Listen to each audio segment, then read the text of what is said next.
What's up, everybody? Today we're just Hello. doing a Hangout Q&A. I got some peeps over here. You want to introduce yourselves? It's your boy Luke. What's going on, everybody?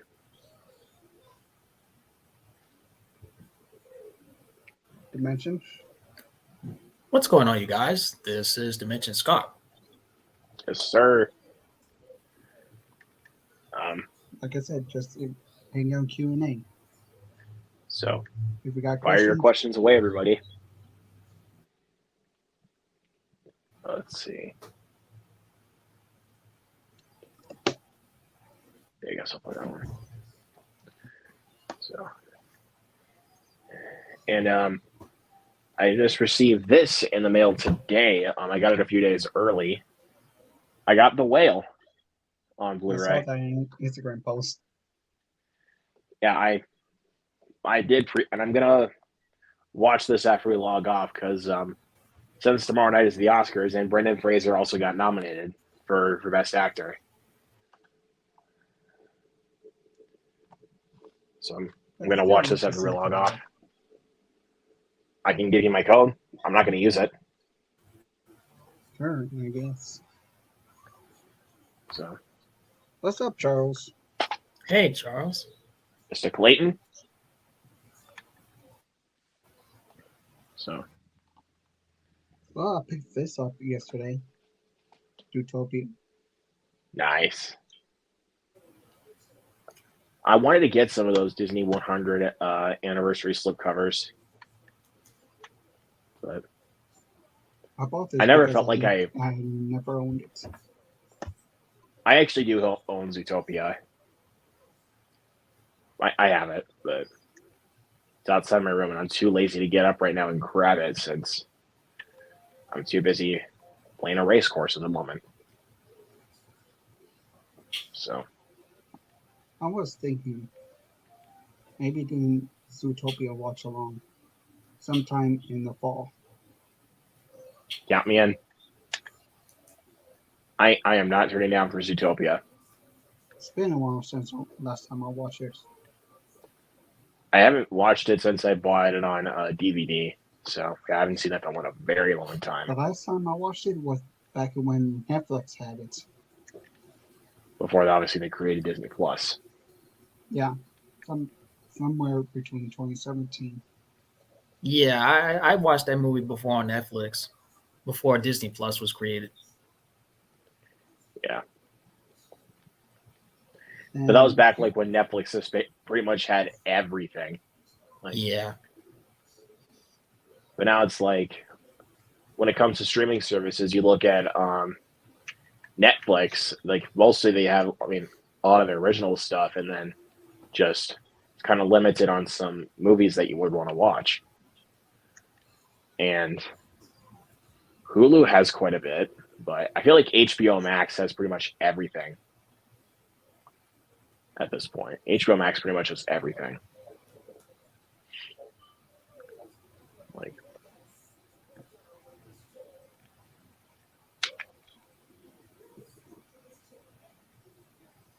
so yeah, back in June or July, I was picking up Disney movies.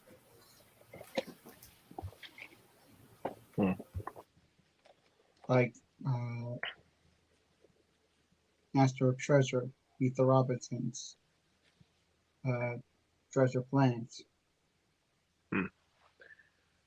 well, And well, next time I go to Walmart, which I don't know when, I was hoping that I would actually go on the day that A Man Called Otto comes out because I really want to go get that one, like, so badly. Like, you do not know how badly I want to go get that movie. Like, on Blu-ray, you have no idea. That was such a great movie. here's a question for you. All right. Hey, Luke, for you, if you were a film director, what type of movie genre would you do? He said this from the last stream. I honestly, if I were directing a movie, I would more really do a horror movie because I'm a horror buff. So, and I would kind of touch on something a little bit more different than what we get out of normal horror films. Like I would touch upon morely that's like something like what Smile did, like mental illness and trauma. I would try to like mostly touch upon those types of subjects if I were a film director.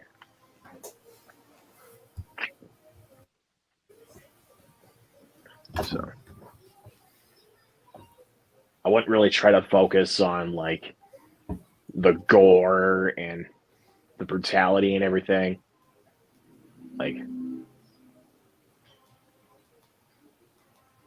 that stuff's kind of just overdone at this point.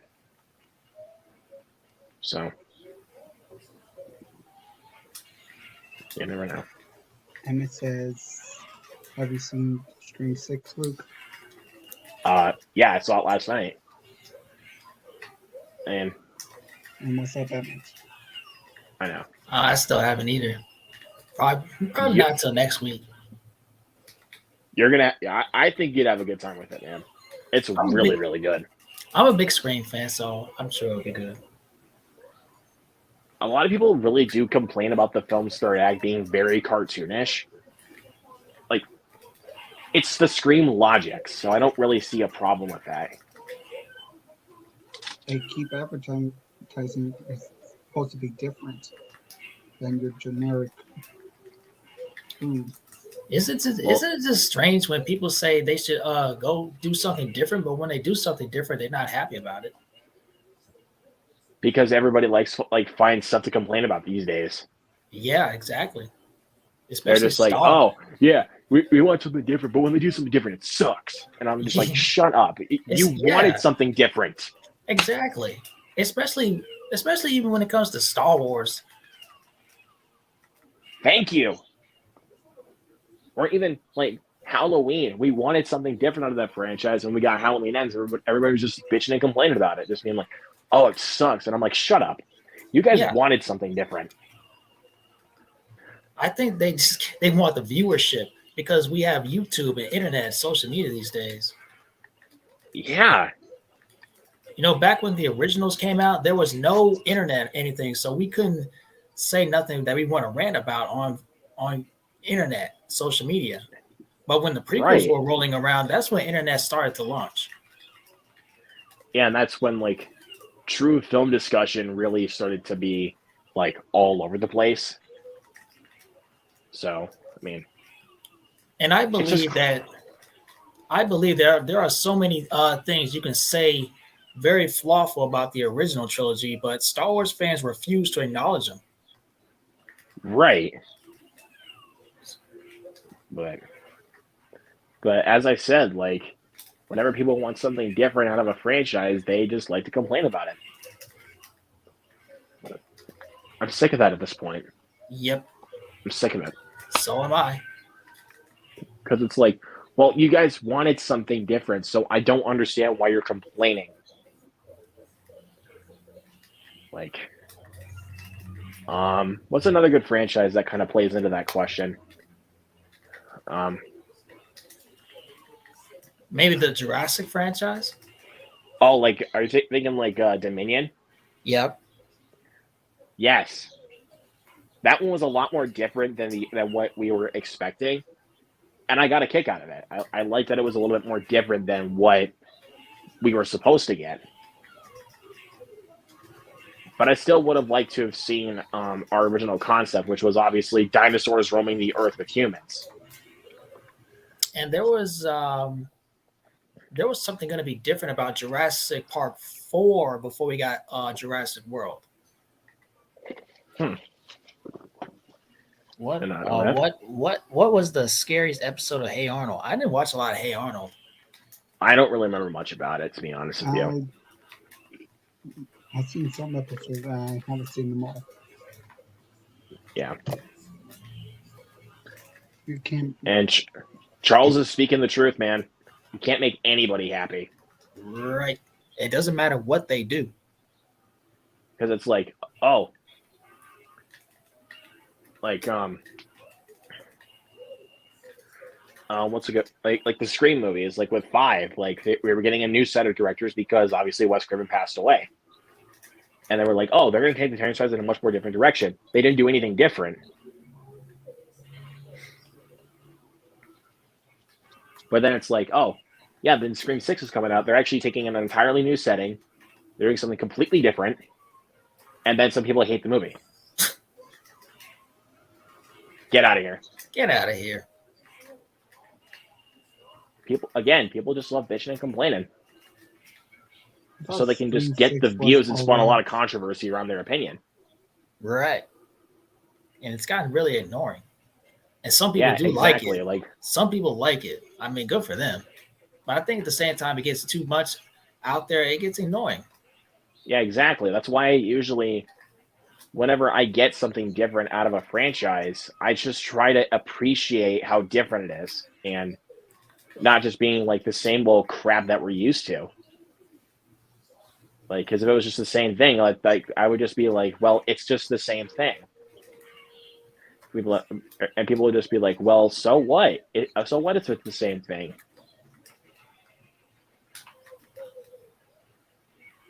I think the Saw movies have too many ruthless kills. Well, I can't It's- answer that because I never really watched Saw before, except for the first one. except for the first one. Yep. Well, I mean, I've only it's seen- Jigsaw, so he is pretty ruthless. I've only seen the first one and the second one.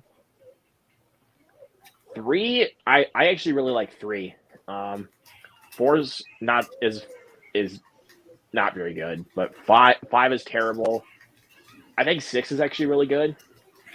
Final Chapter, You Kiss My Ass, and Jigsaw I thought was pretty cool, and Spiral I really liked. Because they actually kind of took the franchise back to the basics of the first movie, which I really, really admired. But then everybody's just like, Weird some oh, complaints. it's just Chris Rock making it. And I'm like, so what? It was his idea.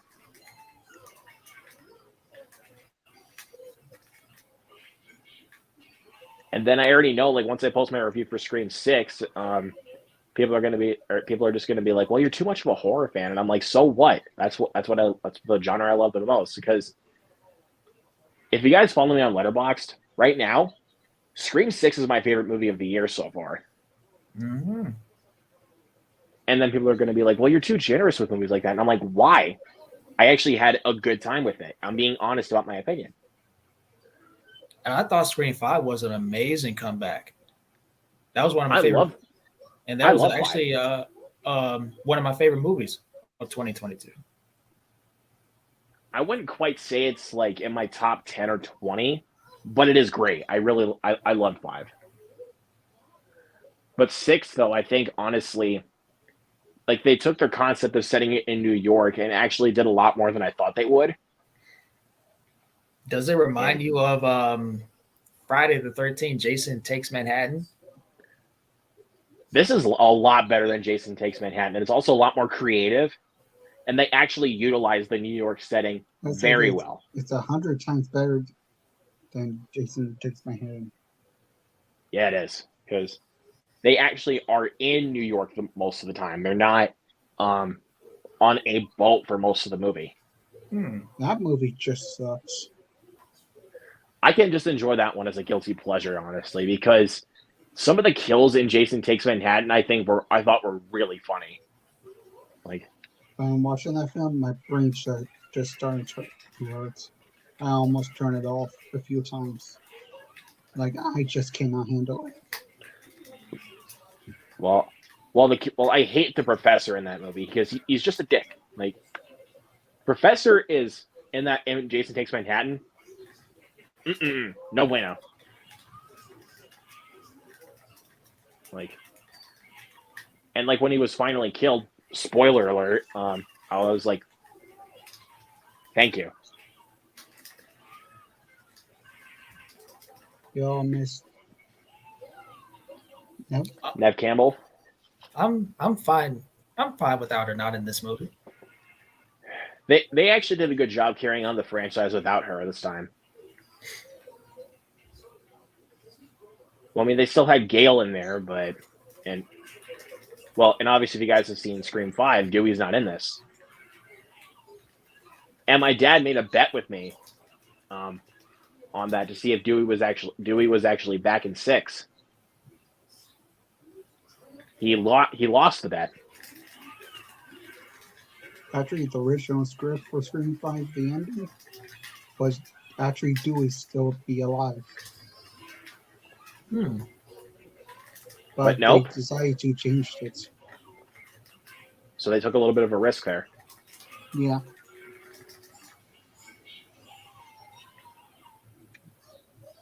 Which I liked. I liked that.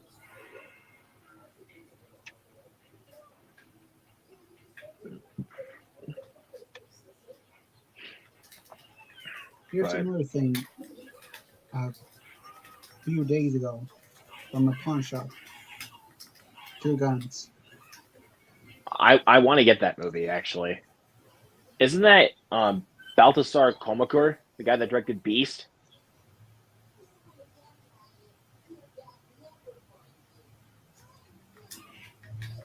I'm pretty sure that was him that directed 2 Guns. Okay, what? Baltasar Komakur. Yeah. Yeah, because because I know he directed Beast and Everest. He directed both of those. That guy's honestly got a hidden talent. Like, a lot of people don't really talk about him very much as a director. When I found this, it was still sealed.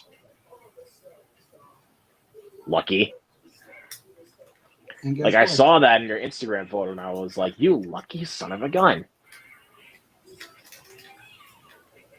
Like, whenever I go to used stores, they never really have anything sealed. Plus, it been $3.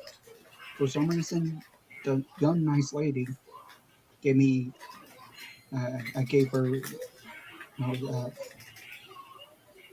We only got $1.90.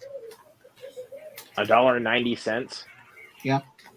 So wow. basically, I got a steal from it.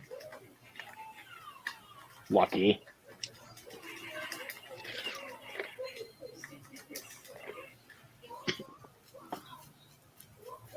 So Quantum Me this week, and I've got to say it's bottom 3. Bottom 3. I wouldn't go that far. It is not that bad. I wouldn't go that far. Bad. And I wouldn't definitely say it's worse than. I think it is. I think Eternals is a better movie. I think Eternals is far from one of the worst Marvel movies. Thank you. Have you seen the animated version movie? Animated version? Eternals? People are saying it's 100 times better than the live action what we got. I don't know, man. I don't know. No. I've never seen it, but I already don't. But I don't remember hearing about that. But I adore Eternals. Like,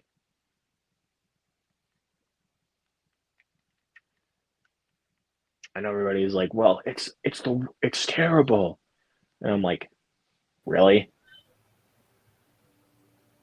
Ant-Man. No. What's with all this? What's with all this Quantum Mania hate? What all this jumping on? It's so worse you're than saying it's worse than Thor: Love and Thunder? That movie's way worse than Ant-Man 3. Yeah, more I think. I mean, I kind of prefer Love and Thunder just by a smidge. I actually really like Love and Thunder. I actually was entertained by Love and Thunder, so I can It's agree actually with that. on my bottom. Guys are haters, man.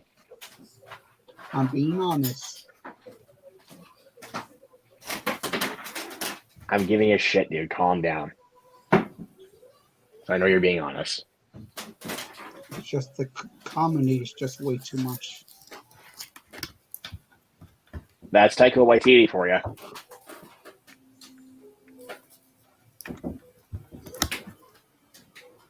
Like, you kind of like. you can't really take that movie seriously. It really should be viewed as more like a screwball comedy, more than just an actual like serious Marvel film.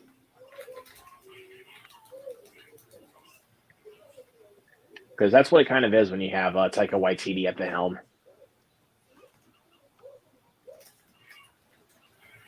So.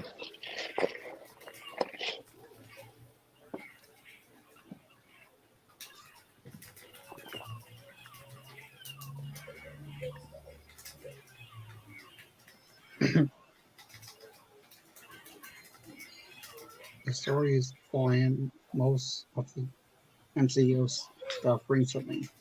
There's nothing that really grabbed my attention aside from a few visual effects.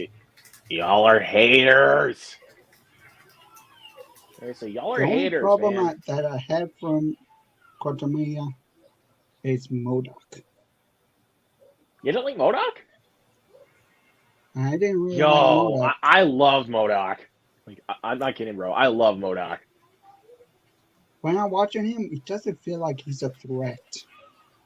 He feels like more of a joke. That was one of my little problems with Quantumania is that they utilized a little bit too much humor in like very serious situations. That they utilized a little bit too much humor. Like, I didn't really think they needed to do that. It was a little bit too overbearing.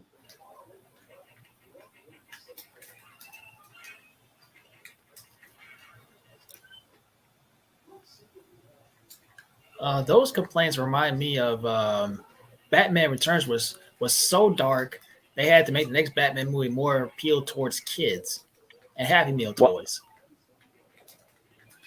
Well, Batman Forever and Batman and Robin are a lot more kid friendly. I mean, I understand Batman and Robin is not a good movie, but I still had tons of fun with that one. I can laugh at it, and also, like that's one of those. I laugh at whenever, it too, even as a kid. Like, even when I see Arnold Schwarzenegger, I just laugh way harder than I should. Like, because the look of him as Mr. Freeze is absolutely atrocious. Like, You know what killed the dinosaurs? The Ice Age. The Ice Age. Cold party. What's another one? Freeze. Ice to seal. Dude, his puns just make me laugh. Like, even though they're really stupid puns, they're still funny. I think that's the best part of the whole movie. What? The puns? Yeah, mostly the puns. I'd say one or two puns for the next Mr. Freeze that we might get. Saying like, "Ice to meet you. My name is Freeze." Just keep that pun in. Like, that's all I'm saying. Just keep that pun in. Video Junkie says there's no way Taika Waititi should be directing a Star Wars movie. Huge mismatch. I think he could do it.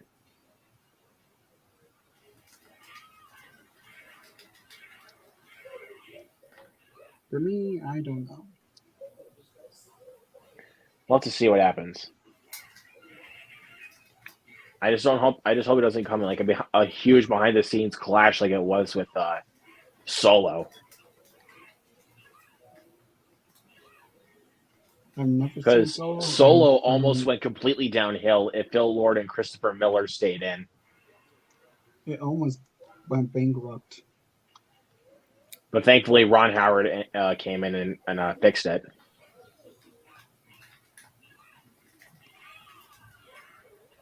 I didn't mind Solo. I would have liked to see where they would have taken that subplot between Darth Maul and Kira.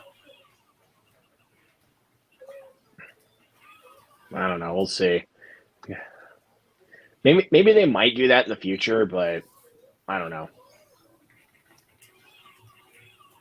And it says, what movie will you stream in October? Will you stream, or what would you watch in October? Like, It really what will comes down you to what comes stream? out. If it's important. yeah. But if it's like, but if he's asking like Halloween traditions, like movies that you watch every Halloween, what would be your guys' answer to that?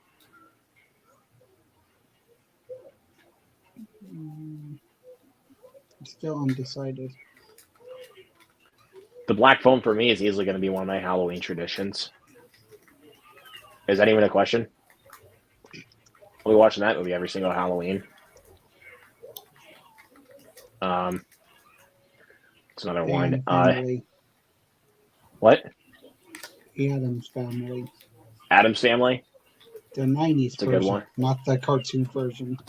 Yes, the 90s one. That's the better one. I think I'm doing the watch along for that. I'll be down to do that because, I mean, I have it. And also Chucky, probably. Child's Play? Yeah, Charles Play, the first one. The original one, right? Yeah. There you go. I can say the only Child's Play movie I really like is the original. I know a lot of I people really love Child's Play 2. It's fine. I mean, I like most of them. The only one I really don't like is Seed of Chucky. That's mostly people's hated sequel. The only person I know who says likes Seed of Chucky is My Killer Podcast. She does? Yes, I saw her video. She said she liked that one. I don't know what to say to that. The Seed of Chucky is bad. You like Bride of Chucky? I haven't watched that one in a very long time. I know mid-level Mia hates Bride of Chucky. Cody, if you watch Cody Leach, he loves that one. He loves Bride of Chucky. That's his second favorite in the Child's Play franchise. Behind Child's Play 2. I need to get the sequels. I really want to get Child's Play 2. I need to either buy the 4K edition for Child's Play or the regular Blu-ray. I have the 4K. I have the Steelbook. I think that's the one I'm talking about. Yeah, that one, and I have I have that on 4K. Yeah, I have the Steelbook. That has the one that has the same cover underneath. But I have the Steelbook. I'm thinking doing Overlord on October as well. Overlord? Yeah. I've only seen it once. I need to go back and rewatch it. Well, I'm thinking of I'm looking at one that I might do in October as a watch along if I can. Maybe Candyman. And to clarify, the new one. Never seen the new one. I like the new one more than the original. I know everybody likes to crap in my opinion for that, but I'm being honest. It's better. I cannot say it because I've never seen the newest one. I know.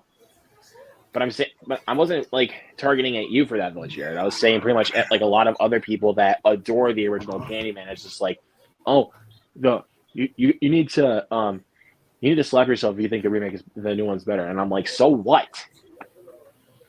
Sue me.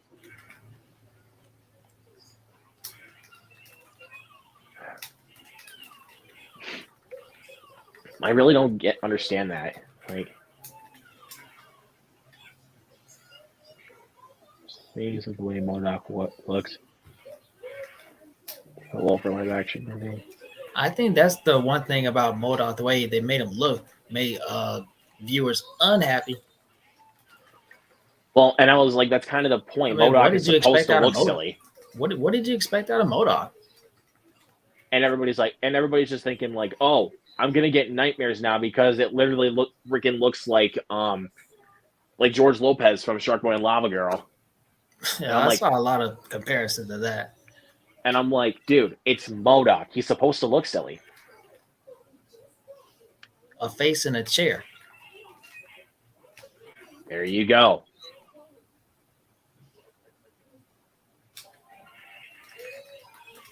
People just love to hate on things. I don't understand why that's like acceptable. Just to complain about stuff like that. If that's literally the way it is, like in the comics or anything like that, people still like to complain about things. Yeah, in the Marvel universe, they already did MODOK twice. Like in the MCU or just Marvel in general. There's one in Agent of Shield and one in Ant-Man 3. Well, I haven't watched Agents of Shield, so I don't know that. I fell apart on Agents of Shield. I think that show was boring. I've not seen it, so I can't comment on it. I think it ran its course a bit too long. There's definitely shows that do that. Batman and Robin is a bottom 3 comic book movie. I can see why, but I mean, it's not. I wouldn't say it's as bad as Catwoman, because at least in Batman and Robin, you can actually laugh at it. Catwoman is just like, it's insulting. Catwoman had nothing to do with Batman. I think that's. Well, I mean, like in regards to comic book movies, though, is what I was meaning. Because, I think that's one of the movies that went through a lot of production problems.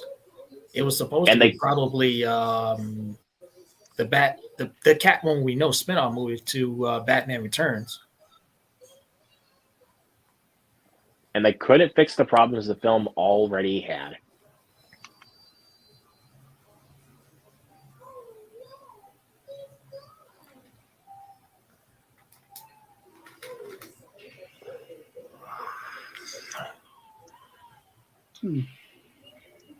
So, Rogue Squadron and Kevin Feige's movies are no longer happening. I heard Patty Jenkins said it's hard to quit. I guess Feige needs to fix one before he messes with Star Wars.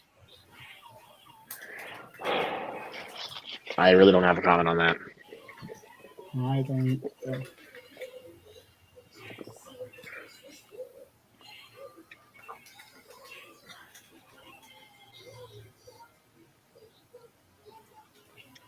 Stream all the Halloween movies. That's what I usually do every Halloween is watch the Halloween movies. And I did those as watch-alongs to build up for Halloween Ends. And next week is the final one. Next Friday, we're doing the last one, Halloween Ends. So in 3 days, there will be 3 watch-alongs, basically. Yeah, I have I have watch-alongs. I mean, I've already got 2 watch-alongs planned for the week because on Thursday, I'm doing Puss in Boots because my co-host is on spring break from college, so he's able to do some more stuff throughout the week. So and that'd be my first time watch. For Puss in Boots? Yeah. All right. But I wanted to get my friend Tracy on for that because I also wanted her to join at some point when we do The Last Wish. So. And on Friday, you have Halloween Ends. And on Saturday, you're doing John Wick 3, by the way. Yeah. Are you going to be there, or you have other plans? I think I might make it this time. Yeah. Because I want to go see Shazam next weekend, but I want to go on an afternoon showing so I can at least make it to your watch along for John Wick 3. Because I kept calling it off though because there was other movies I want because like I didn't want to wait till the like during the weekend just to go see a movie like I was like really anticipating. You know what I mean? Like Creed 3 Yeah. because I was gonna go see it on Thursday night, but my friend turned it down, so I was like, I'll go Friday. And I couldn't see Scream 6 until last night, so that's what I did. And when I got to the theater, I didn't tell you guys this yet, but when I got to the theater last night for Scream 6, the line all the way from the ticket stand and concessions was all the way back to the bathroom. It was a Wow. packed theater. Like, because we have 4 new movies that literally just came to my theater. We had Scream 6, we had Champions, we had 65, and The Jesus Revolution. So it was a packed out theater. And most of it was for Scream 6. I haven't heard theaters that packed. Maybe not since 2007. Well, my theater was pretty much full for Avatar when I went and saw it. The Way of Water, to clarify. And for Multiverse of Madness, when I went and saw that, theater was actually full. But it was a little bit of a smaller theater, because theaters 1 and 2 at mine are bigger. Like from row A up to row G, like they have that many rows, and in 3, 4, and 5 they have 5 rows from row A to row E. So.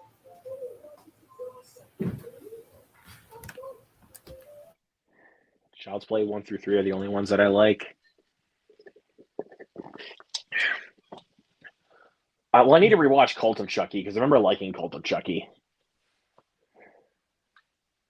I did like it. I hope the rest gets the 4K. I would like. Heck, give it a 4K box set. Got me in for that. I don't think they're going to do that. They can.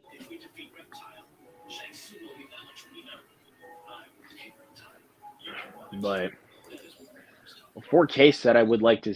I'm trying to think of a good 4K set I would like to see.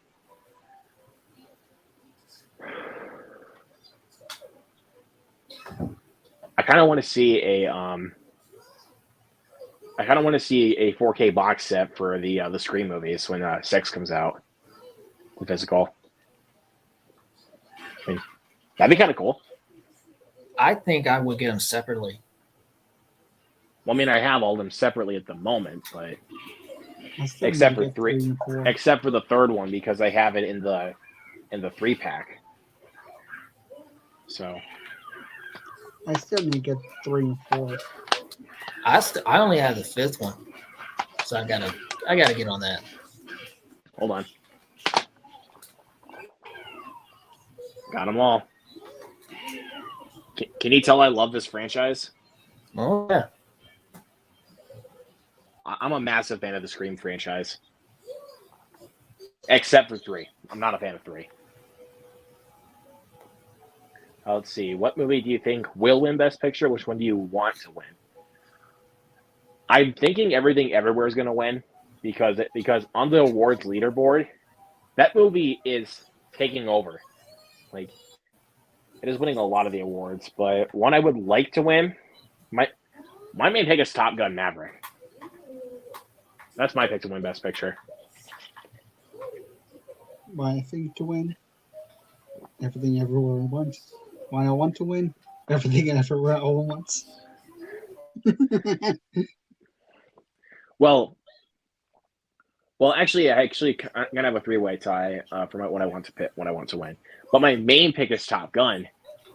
But 2 as sides would be Everything Everywhere All at Once and The Fabelmans.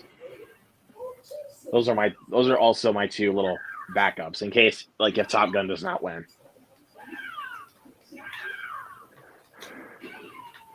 Wait, I think I have them all right here. Oh crap! Hold on.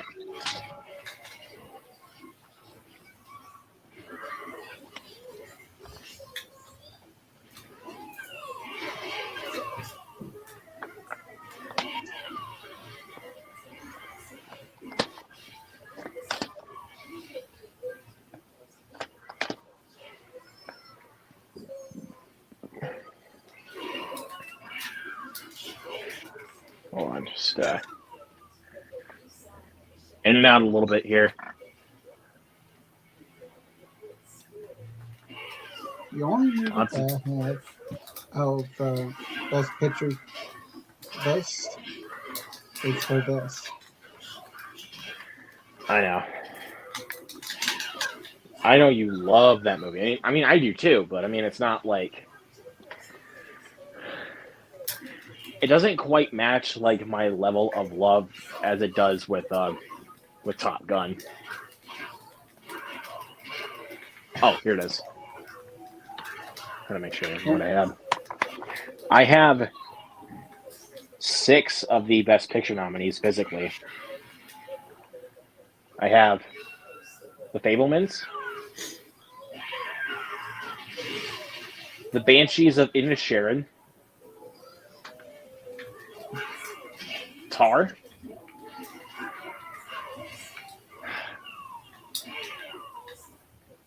that movie better not win Best Picture. That's all I'm going to say. That movie better not win. Elvis. I got Jared's pick right here. Everything Everywhere All at Once. And then my pick, Top Gun Maverick.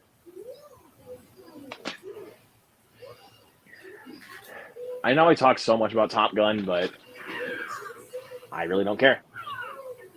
One video junkie says the way he looks makes sense for a comic book, not a movie.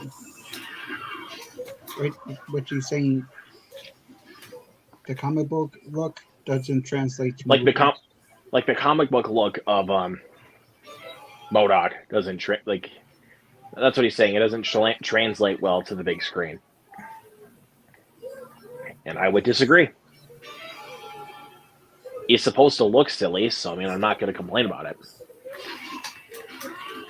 And I wasn't even intending to go see that movie two times in theaters. But I did. I saw it twice. I liked it a little bit more the second time, but still, it's not God tier MCU by any stretch. But I still really liked it. I definitely like it more than Ant-Man and the Wasp, but I don't think it's as good as the first Ant-Man. But I did really like it. In my top 5. Ant-Man's great. The first one. Yeah, we watched that one. I just got it on Blu-ray. I thoroughly enjoyed watching it. It's a lot of fun. And I got it for free. Free? Yeah, you said it a billion times, Jared. And guess what? Another one's coming in. Captain America: The First Adventure. You don't own that? I redeemed the digital code. You redeem points? Redeem points. Yeah. There you go. Yeah. But kind of a shocker, but I don't own any of the Captain America movies. I don't own any of them. So the first one is coming in a couple weeks. All right. The only one I got to get is Winter Soldier. I'm trying to get all the Marvel stuff on 4K now because I don't know. I kind of felt like I don't know. I just want to get them all on 4K. Also, on John Bernthal coming back as the Punisher. Oh, that's great news. I mean, I love John Bernthal as the Punisher. From what I've seen out of his Punisher, is great. But I honestly prefer Thomas Jane as the Punisher. I don't know about how I feel about this. I don't know. But I prefer Thomas Jane as the Punisher. Because the first Punisher, I mean, there's definitely silly moments, but it's a little bit more of a character study of the Punisher and how he became the way he was. So, the one with Thomas Jane and John Travolta. with Punisher Warzone, the action and the gore is all cranked up, but it's not as memorable, but it's still fun. And I think it's who is it? I have the steelbook with me right here for Punisher Warzone. I believe. I know I have it with me. Oh, there it is. That's the first one. Yeah. Oh yeah, the one with Thomas Jane and John Travolta. Yeah. I got the Walmart exclusive. That's the slipcover there. Yeah, it's a Ray Stevenson. I was thinking it was Ray Stevenson, but it's for Punisher Warzone. It's a lot gorier than the first Punisher, but it's definitely not as good. Have you Seen seen the Limey? I watched it last Me? night. I've seen a Thomas Jane movie, but I've never seen Warzone. Warzone doesn't have a Thomas Jane as the Punisher. It's Ray Stevenson. Yeah, I know it's a different actor. Yeah, just wanted to inform you on that, but he's not really as memorable as the Punisher as Thomas Jane is.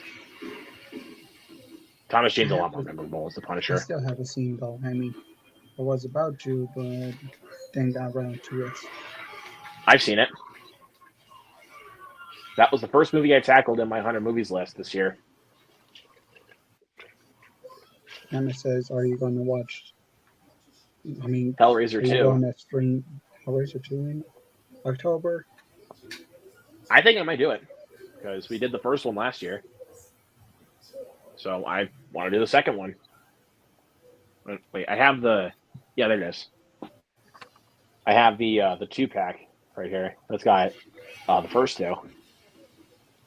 And I got it for fairly cheap, so I think I'm going to do it. I just need to... And I still have your thumbnail that you made for me on that, Jared. Yeah. I still have it, so... Might do it in October, but I don't know. We'll see. Shazam is coming out on my birthday. Nice. Cool. Happy early birthday. Happy birthday. Happy birthday. Yeah, but I'll probably see Shazam on probably on Sunday afternoon or something like that. It's the same day I'm going to plan on seeing John Wick 4. That's why I'm not a bigger rush to see the sequel because I still haven't seen the first one. You're not gonna see Shazam 2? Or No, because haven't seen the first one. Right. I know you said you haven't seen the first one. I just didn't know if you said you were not gonna see 2. So, what years in the 21st century do you think are the best lineup for movies?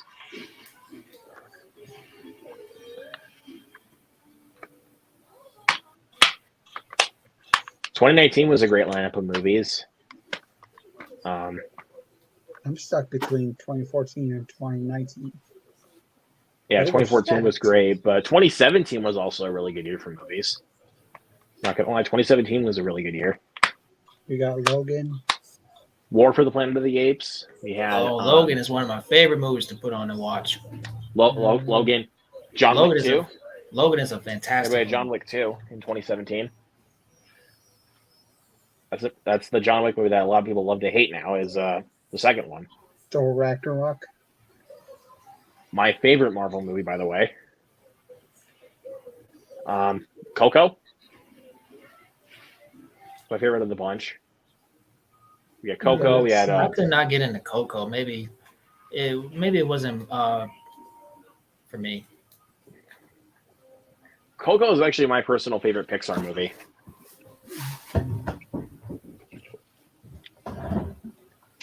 That movie kind of fell. That movie hit me hard because I know I have. I'm just going on my Letterboxd on my iPad because I know I have a list of 2017 movies. ranked on here. Let's see what's some other good ones. So you had Wonder Woman, It, the first 6. It. Yep, that's a good one. That's a Those great are good one. ones. That's a good one. Yeah, It. Let's see. We had Lego Batman.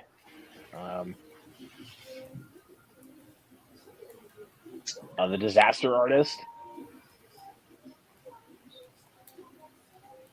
The Disaster Artist. We had. Anyone seen Lady Bird? Me. I think that's a good one. I love Lady Bird. The Greatest Showman. Greatest Showman's a good one. American Made. American Made is really underrated. One with Tom Cruise.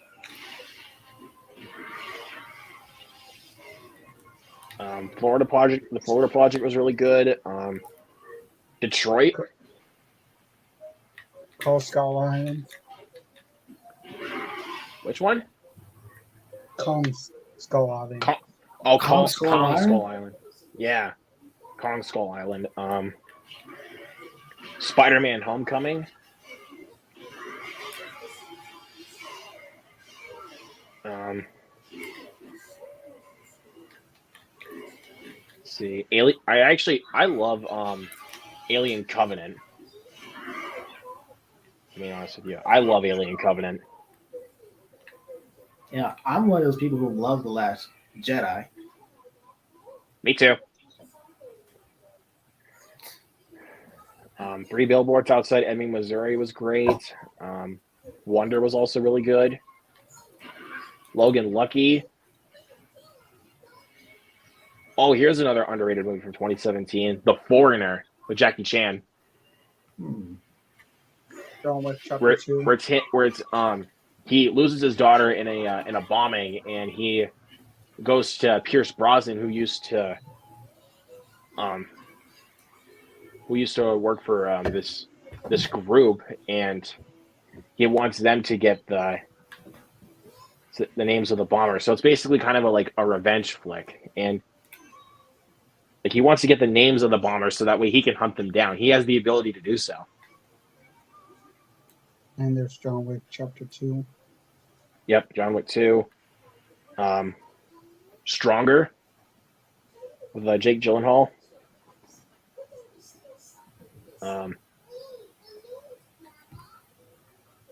Jumanji: Welcome to the Jungle. That one was a big surprise. For a lot of people. It was a lot of fun.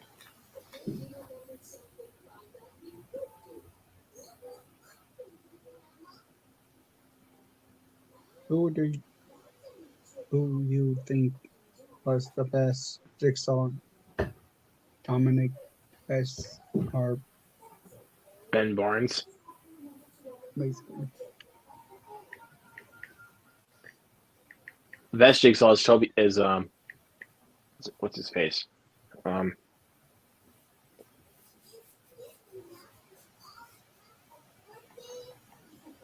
Tobin Bell. He's the voice of Jigsaw.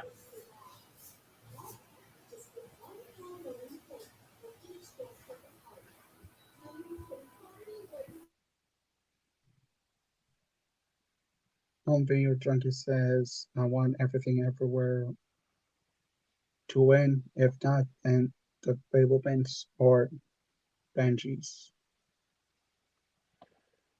I'll be fine with the Fablemans or Everything Everywhere, but again, my main pick is, of course, Top Gun Maverick.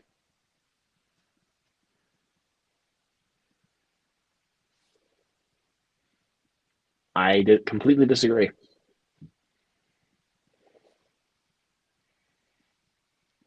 with that comment, but fair enough though. But I completely disagree. He said, hot take, The Winter Soldier is a good movie, even it's a bit overrated. Still one of the better MCU movies. Winter Soldier's top 5 for me. I love Winter Soldier.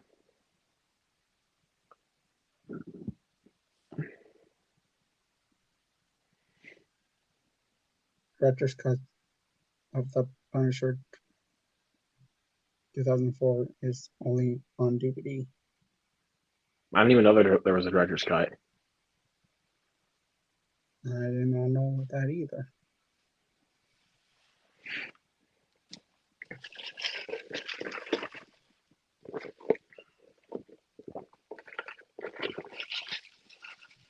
Because I have it on Blu-ray and I didn't even know there was a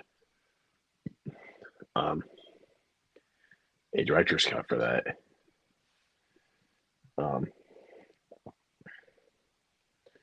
But it is what it is, I guess. I'm not going to complain too much.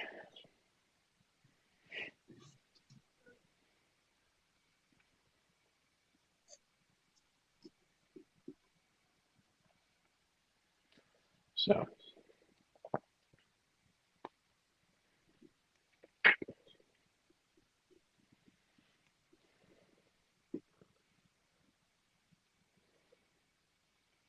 I don't know what to see what happens here.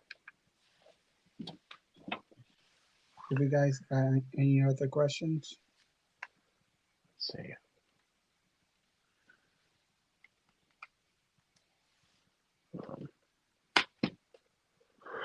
Carl says, what's your favorite war movie? Saving Private Ryan.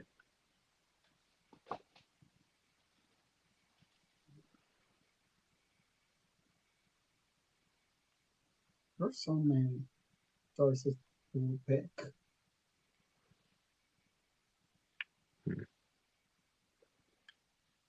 You got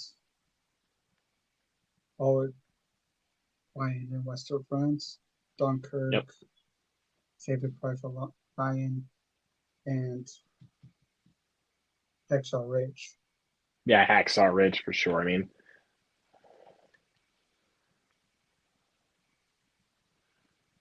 honestly, if I'm going to be honest, I think my top 3 war movies, I would have to go with Saving Private Ryan, Hacksaw Ridge, and yeah, I'm actually going to say it. All Quiet on the Western Front. I thought thought about it a little bit more, and to clarify, the newest one the was on German Netflix. version, the German one with Daniel Bruhl.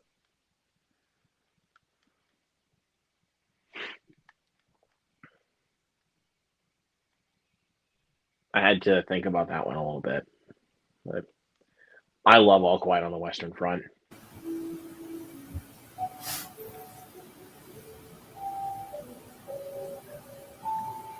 So, Dimension. Favorite war movie? I'm trying to think.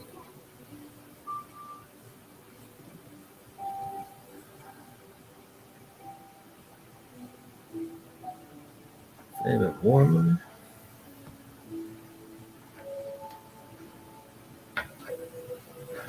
You know what? Avengers: Infinity War. okay, I'll take that one. I'll take it.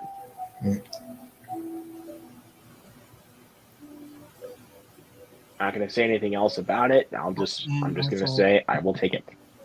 I also have another one. 100.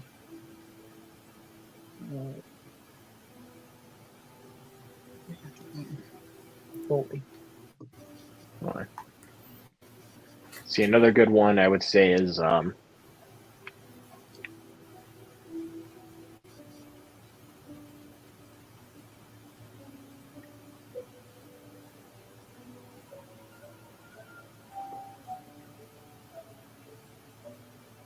Devotion's a really good one.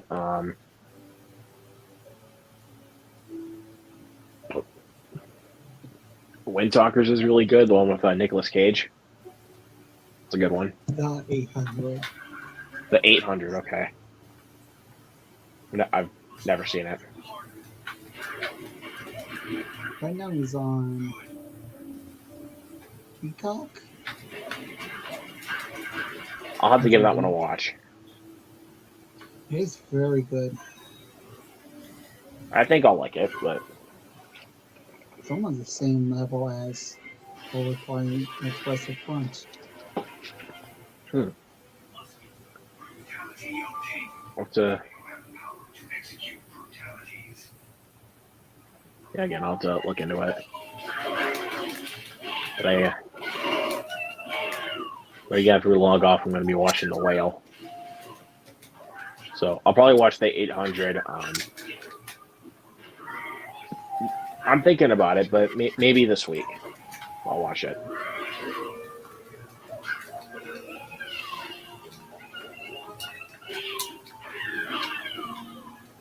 So yeah, we'll have to see what happens.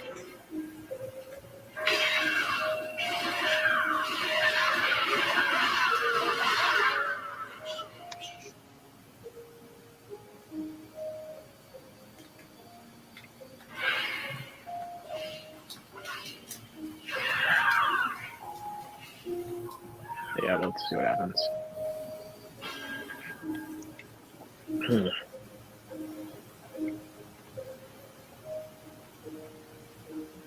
So this Tuesday, Rocky 3 Steelbook is coming out.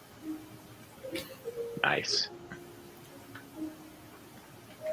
Again, I'm still gonna just wait till the 4Ks go on sale, because as of now, like in regards to the Rocky franchise, I'm fine with my Blu-ray set that I have. I have the 40th anniversary edition.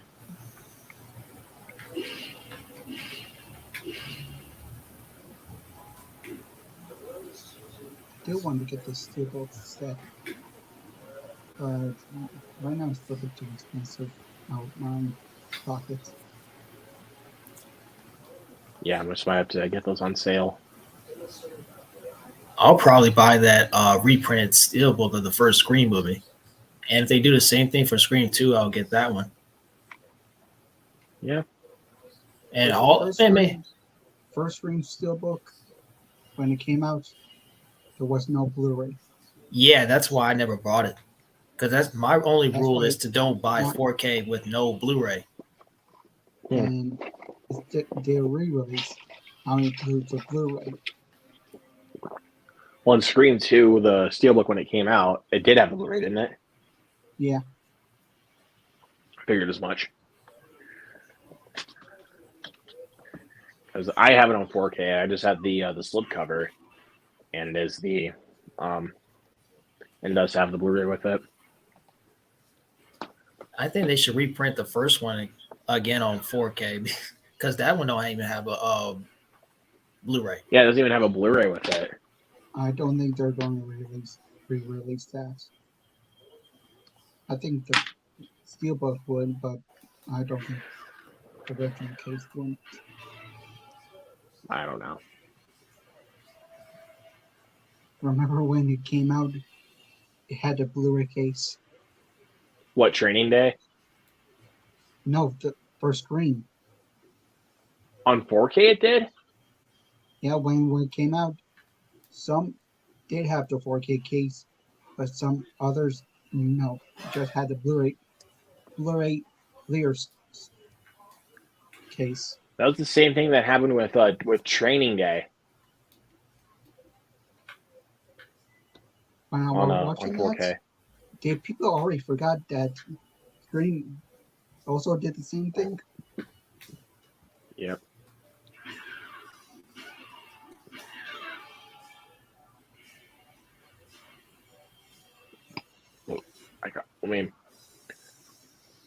I didn't know that though, because obviously I don't really have a Best Buy like close to me, so Go back I a think few videos ago, and you will see other than the hunt. yeah. They do show it off. That's I'll do that a little bit later, but we'll see. 'Cause- Right now they fixed it. Then doesn't have that problem now. What, Training Day? Oh, the first screen. I keep forgetting about that because Training Day did the same thing. Let's say down the line, Training Day will fix it as well. Hopefully they do. Because I really want to get Training Day on 4K.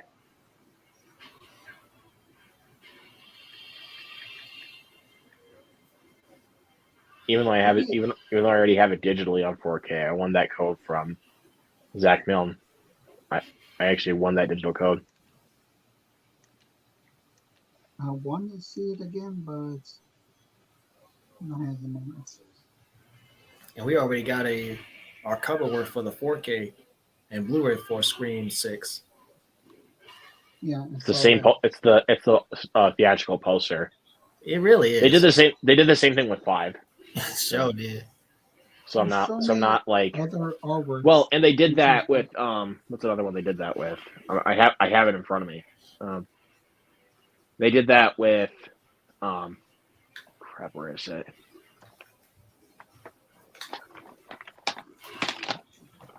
I have it on me. I don't know where it is.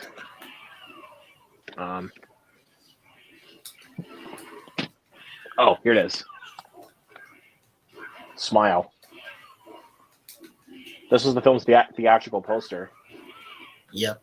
Or one of them, and they put it on the Blu-ray and the 4K. So I still want to show this to my watch-along co-host, man. I really do. I'm down with it. I think you'd really like this movie, man. This movie is really good. Semi every movie that has. And I don't care what anybody says, but I still clarify Smile as one of the scariest movies I've ever seen in my life. I still got yet to watch that one.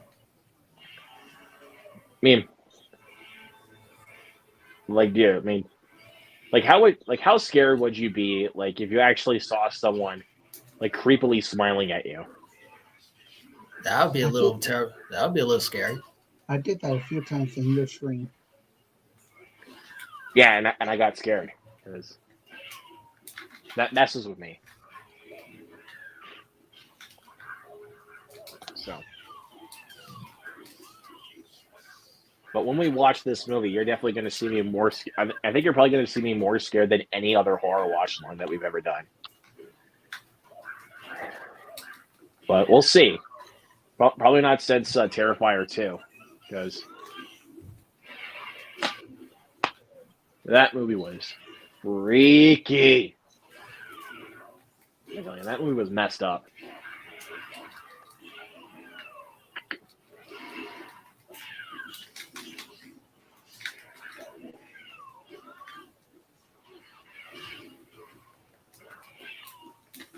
You have any watch-alongs planned to mention?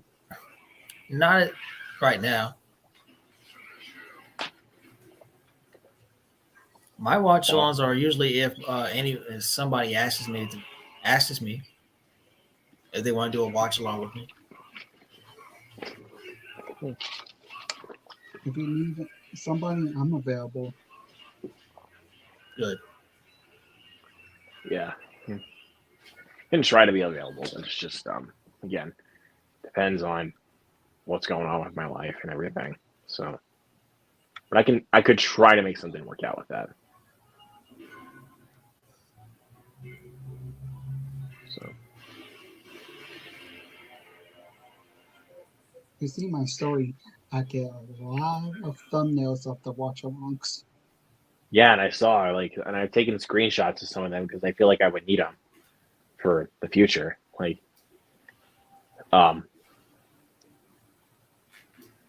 The Black Phone, which after Puss in Boots: The Last Wish, that is the next watch along we're going to do is the Black Phone. I did two different posts thumbnails of it. I kept the first one that you posted. I kept the first one. I like that one a little bit better. Which is obviously the film's theatrical poster.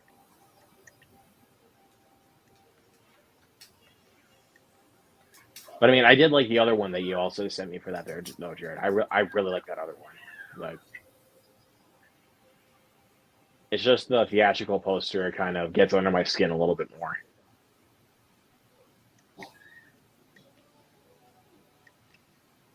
So, but I cannot wait to do that one.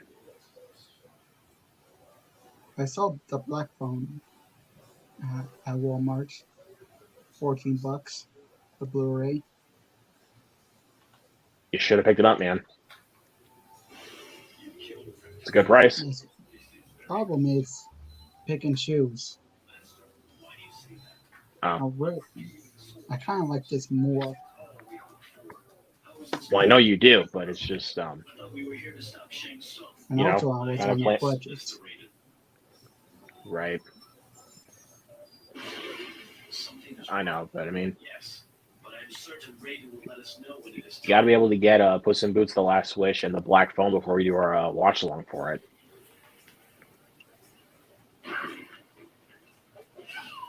Because after we do Halloween Ends, our next one is going to be Puss in Boots: The Last Wish.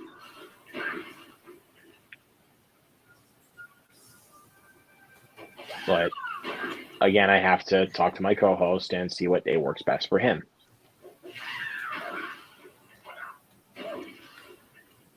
In May, I put up Terminator Salvation and Spider-Man Into the Spider-Verse.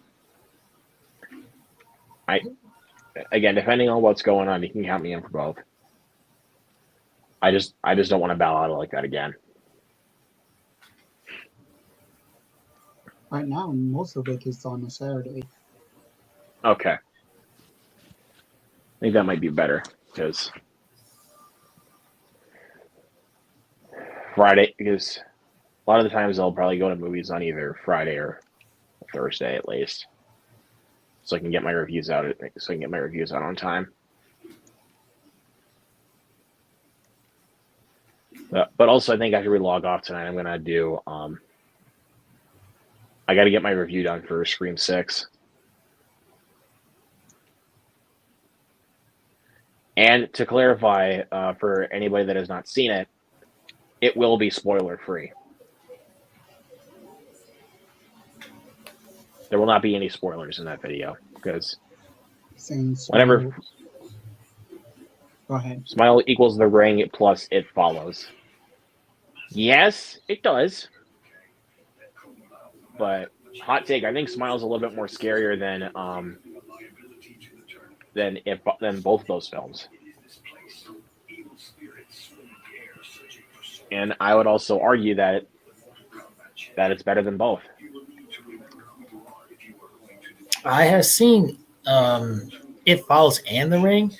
I can't decide which one I like best.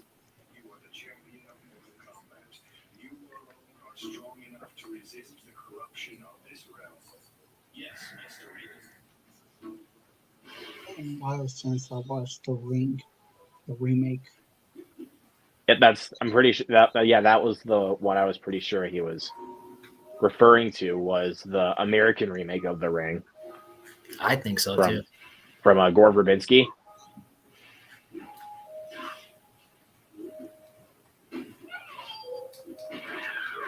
Tales of Halloween? Nope. I don't think I've even heard of Tales of Halloween. I don't think they have a physical copy like that. If I know. then it's very rare, hard to find. I don't know. Never even heard of it though. I know people are going to be saying, "Luke, you haven't heard of Tales of Halloween? You're living under a rock." And I'm like, well, I can't just hear about every single movie in the world. There's Art the Clown in there.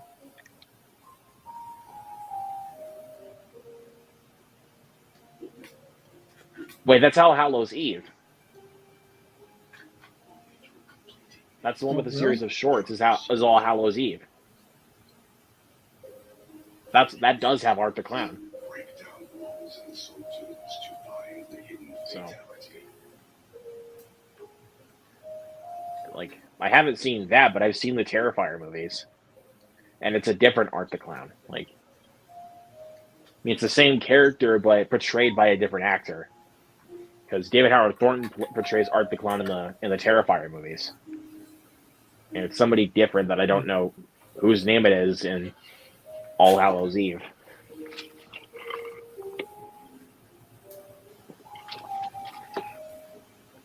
But I'm already sure that the Terrifier movies are better.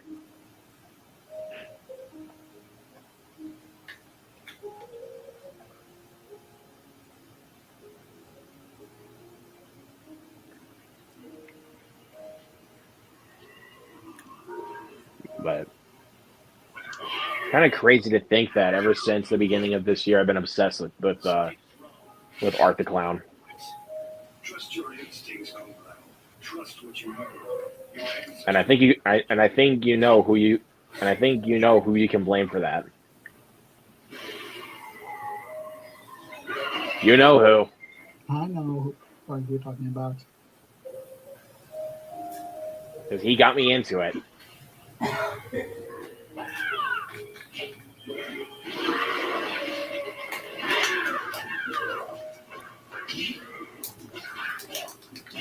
Because anytime I even think about those movies, like I'm like watching some movie reactions to the sequel and just like doing some like impersonations like of Art the Clown, like especially the second one. Like, but I'm not doing it like to actual people or anything. I'm just doing like impressions of like what he does and everything, like the signature smile and wave. And I can do the smile pretty well, actually.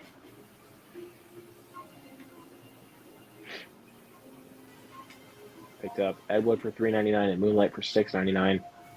Good prices. I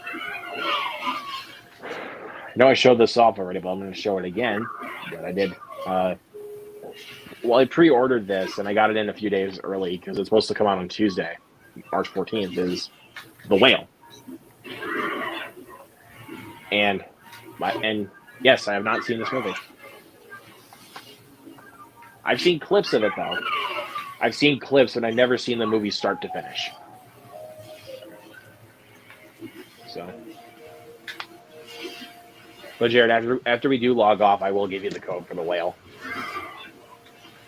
Because I really don't have any use for it. I mean, I'm sure my parents would want to watch it, but my first response to them would literally be, that movie will destroy your mood. Like you will be in tears for the rest of the day. That's all I'm gonna say. That's probably what I would say to them, but we'll see what happens. Cinema Geek. I don't know if this code Hey, still hey. works or not. What? For Two Guns. I don't think I have Two Guns. Once we get off of here, I'll send it to you. Yeah, so that way we can do a trade. I don't know if it works or not. I do not know. I can try because I gave I tried giving Movies and Trains my code for Paul, but it didn't work. So, but I'll see if Two Guns works, and if it doesn't work, I'll just let you know. There was two digital codes. One was on the stickers that said only at Walmart. They had the sticker. Oh, I think that's the Voodoo code. I think that's what it is. It's a Voodoo code. Then there's another copy of this. And the code that's on the piece of paper right there. Better than Darren Aronofsky's past two films. I don't know, because I'm a big fan of Darren Aronofsky. Like, out of pretty much everything I've seen out of Aronofsky, I'm a huge supporter of his. Like I love Darren Aronofsky. So I already know I might love The Whale. Because I'm gonna go to that one and look and see what let's see, what have I seen? I've seen Black Swan. I've seen Requiem for a Dream, Mother, The Wrestler, and Noah. Those are the ones I've seen out of Aronofsky. I've So let's seen see. none of those. He also has Pi and The Fountain, which I have not seen either of those movies.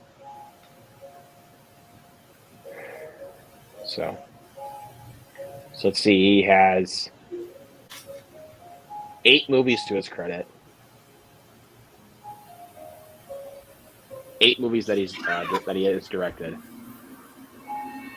and pretty much every single movie I've seen out of Darren Aronofsky, I love. What purpose Like, does suffering serve? Here it serves a terrible and awful purpose. When someone perishes here, let's see. all the essence are collected and trapped in a place known as the soul tombs. These tombs are a source of shame. He's just such a really creative filmmaker. Like, and he knows how to destroy people's moods. Like, Yeah, it's very, it, very good. yeah, he's talking about the movie Pi, the '90s movie Pi from Aronofsky. Aronofsky was originally supposed to direct the what? That I don't think that would have been a good fit, though. To be honest with you, with the style that he does, I don't think that would have been a good fit. If I'm being honest with you. Is anyone else's Best Buy still have movies? Because mine is like remodeling. My Best Buy is like remodeling. The nearest Best Buy I have is like an hour away. So I mean, and they have movies the last time I went. So. I haven't been to Best Buy in like 2 months. I might go back again this month if I convince my sister. The last time I've been to Best Buy was back in November. Yeah, let's see what happens. I know that my Walmart just remodeled about several months ago. Yeah, and now my Walmart kind of remodeled a little bit of their physical media section that they put a lot of the collection stuff in there, because I said that Jared knows this, but like when we were watching Scream 5, I did tell you that when I bought it was when I bought these two. I still need to watch Devotion. I need to get that, but Watch along, maybe. possibility. Because I know we did. I mean, and I know a lot. This is not related at all to Top Gun, but we did both of those movies, and those are both fighter pilot movies. So, and this one is too. So. See, I want to get it, but I'm on the budget, so that's a problem. I do know, really want to get it. That's why I was saying, like, before we do, like Puss in Boots and the Black Phone. That's the reason why I was saying you might have to get those before we do them. So that way we got that all covered. He said, Home Bader Rundy says, got fired because he didn't want too much action.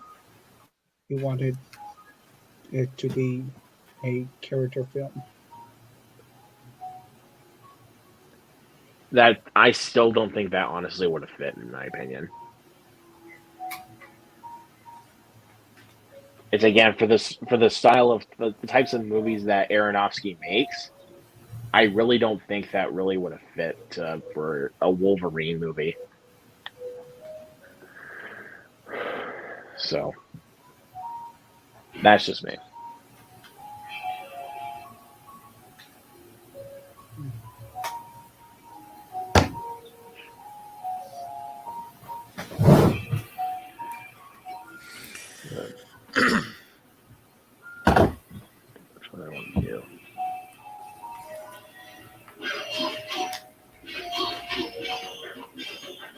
Oh, this is cool. What? What is? I'm on Macari. Anyone use Macari or you don't need, or eBay or Amazon? All right.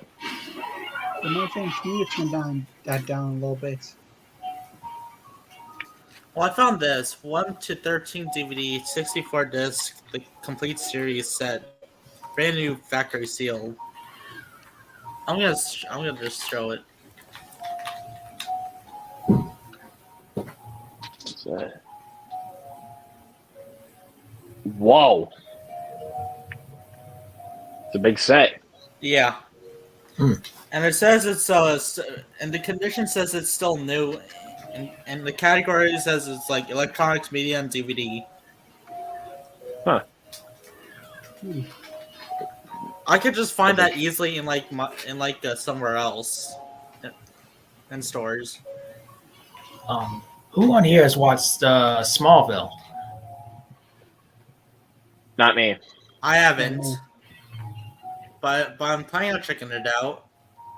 Okay, Smallville is essentially Clark Kent's journey becoming Superman. So it's like a prequel. You could say that. I've only seen like 6 whole seasons of the show. I gotta get on and finish that. It's really good. Yeah. It ran for 10 seasons. That's crazy, dude. Yep. I thought the Flash was gonna be as long as Smallville, but nope, they decided to end it on season 9. Yeah. Because people are complaining about the CGI.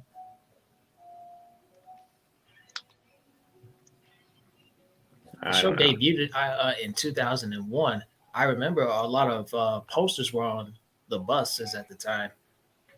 I didn't get to watch it on the air, but I do realize what Smallville really is. Yeah.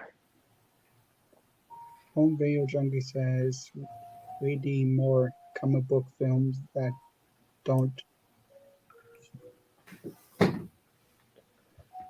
Ones that don't rely on action to propel the film forward.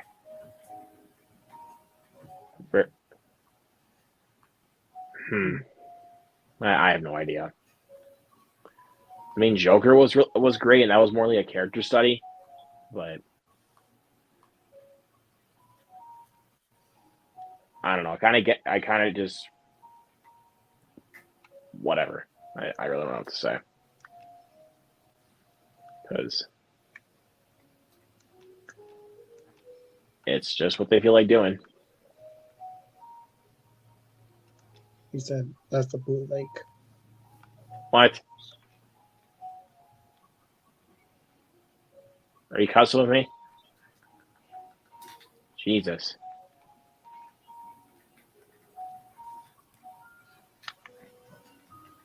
Sorry, I just like to pull that joke a little while. Like, are you cussing with me? Are you talking to me?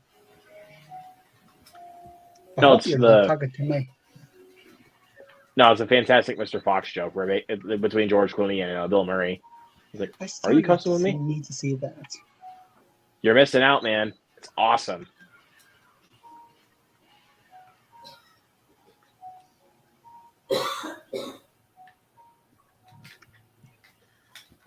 Hey, sorry if I could show you this another thing on my phone.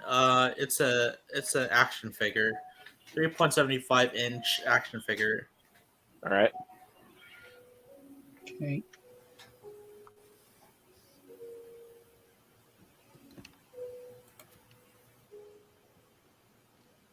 Wait a minute. A Dalek Huh. action figure. That's cool. That's $1. Yeah. Wow. It's like alien inside of a robotic shell type of thing.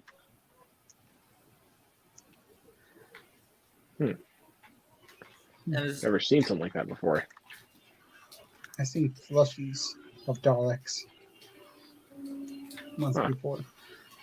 it's from the Doctor Who store online. It was at Naperville Mall, a book a million. I believe that's called. I think it's called. I don't know. What's that for something else?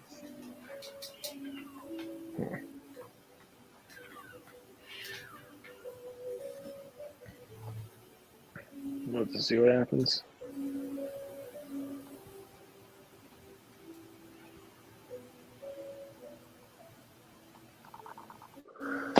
What director's careers went down in the toilet? That means they went downhill. Yeah, I know what that means. I say the director who did the original Blade film. Oh, Stephen Norrington. Yeah, that's who he is. Yeah, that's the guy. Yeah, that's the guy that directed the Wesley Snipes Blade. Stephen Right. Norrington. I heard some people saying M. Night Shyamalan.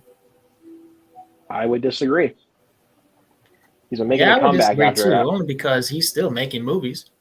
Yeah, I love M. Night Shyamalan. I mean, I loved his. I loved I love Split. I love Glass. I really like Old, and I loved Knock at the Cabin. So A lot of people are saying, there's some people actually saying that after Glass, it went downhill. I would disagree. I actually enjoyed Glass. I loved Glass, honestly. I know it's a hot take, but I loved it. I think Knock at the Cabin is like closely tied with Glass for me. Well, no, more closely tied with Signs, because I like Glass a little bit more than Signs. Because honestly, I mean, I just really liked Knock at the Cabin when I saw it, but then the more I thought about it, the more I liked it.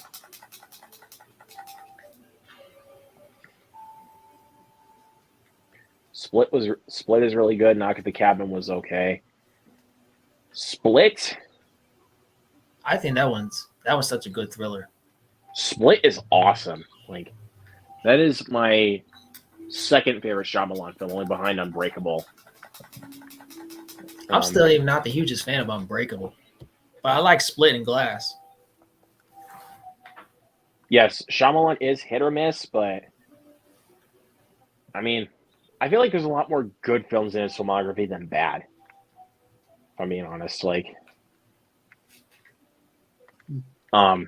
because I love The Sixth Sense, I love Unbreakable, Signs. I mean, The Village is decent. Lady in the Water is just weird. The Happening is hilarious. The Last Airbender is one of the worst movies I've ever seen. Is Lady in the Water a horror movie? I don't even know what that movie is. Like, Jesus. After Earth was terrible. The Visit was really good. I loved Split. I loved Glass. I really enjoyed Old, and I love Knock at the Cabin. Yes, I know. I say Glass is better than Signs. Sue me. I loved Glass. The only thing I didn't like about it was the ending. Everybody says that. But again, that's just a nitpick for me. Like, that's just a nitpick. Like, all things considered, everything else about Glass I loved. If I'm being honest with you. You know, I have these toys that I don't really play with anymore, and they still work. Mind if I show them to you? All right, ahead. Jared knows what these are. Sure.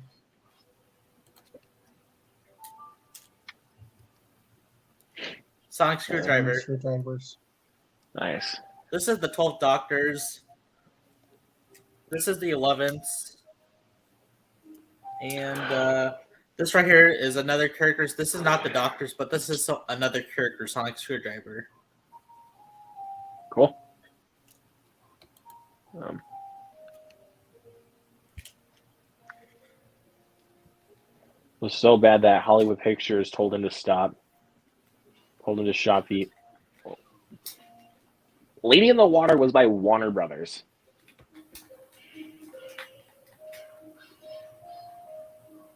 That was by Warner Brothers. If I remember right. Because his first 4 films were incorporated with Disney, which were The Sixth Sense, Unbreakable, Signs, and The Village.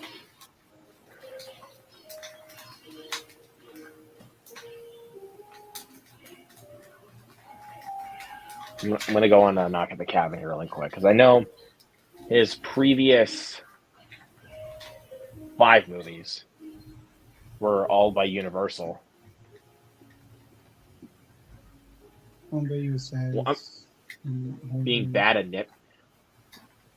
Well, it's because a nitpick, like, you know what? I'm not even gonna explain it.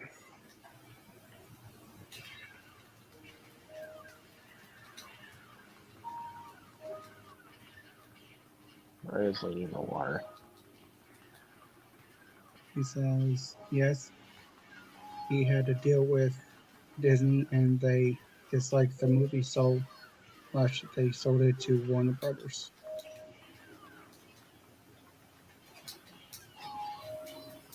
Well, it still doesn't. I don't know. What's up, 4K Media Guy? Hey, what's up, 4K Media Guy? What's up? But How's your day been going?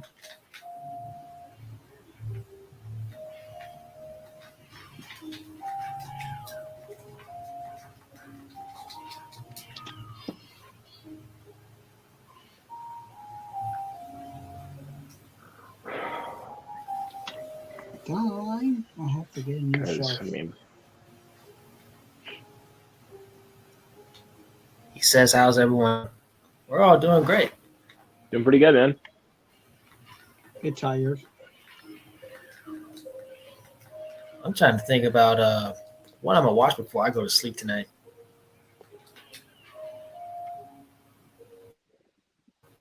Feeling good. Like, what do you got, like, in your watch pile?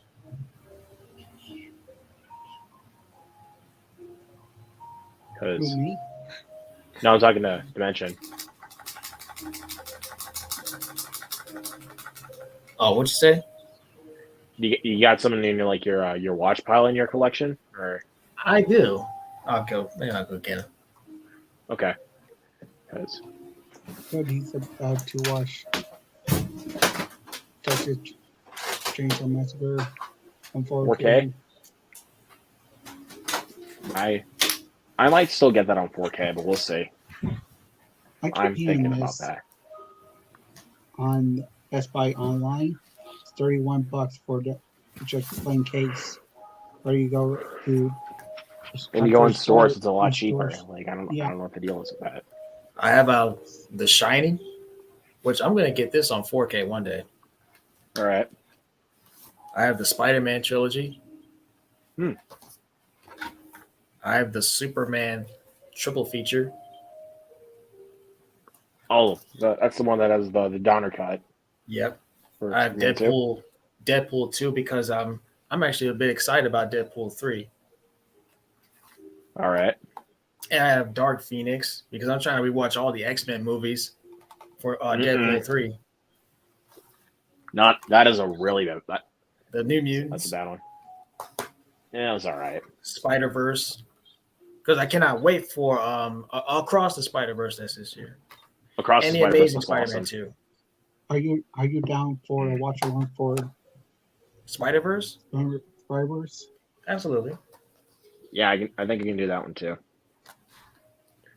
But I still need to finish up because before Across the Spider-Verse got delayed, I was going to be reviewing every single Spider-Man movie in the build-up to that, and I need to get back on that because in June that's when Across the Spider-Verse is coming out. So I remember Let's go 4K do Media Guy all did this his review on Spider-Man Screen again. 5, but he had to take it down over copyright. I never got a chance to check that review out before. copyright. Yep. Like anytime I've gotten copyright, I've only gotten copyright claims. I never got like copyright strikes. I got a copyright claim from yesterday What was that for? to watch along. For John Wick 2? Yeah. Next time Dimension, turn down the volume, please. That's kind of the reason why I say that. Like, that's where I usually turn on subtitles. Well, watching something. Because I mean, when I watch someone like a couple of my replays for my watch-alongs, I noticed like for both X and Terrifier 2, you could kind of hear the movies a little bit in the background. But I mean, it's just I turned it all the way down to 1 on my Blu-ray player, but then they're just like, they're still kind of like just still blaring a little bit from the like off the screen. I don't get it. Like I keep it as low as I can with the volume, but then it's just like I can still hear it. Right now, where I'm sitting next to the phone, basically it's right next to the TV up there. Yeah, and sometimes like I realize that. I mean, I'm not saying like that, like because I'm not saying that you're getting any copyright for that, but I do notice that I can see the TV a little bit and the reflection of one of the posters there. Yeah. But I'm not saying it's a bad thing, because at least you can't really see it that much. Like, but it's just in reflection a little bit, you know.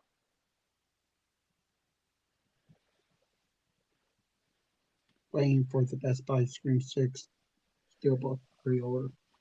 I might get that Steelbook, but we'll see. I don't know how I feel about that Steelbook artwork.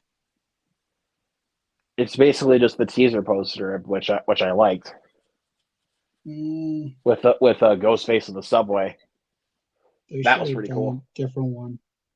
With Well, they kind of did the same thing with 5, like where it was the teaser poster, they which should have done with Ghostface like a Statue of Liberty. or they could have done like one of the other posters that they did. I have it right. I think I have it on my iPad.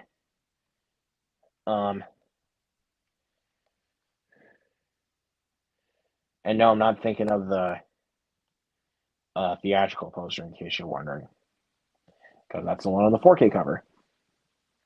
Me, that Steelbook, I really don't like that cover. I think it's pretty cool because more better.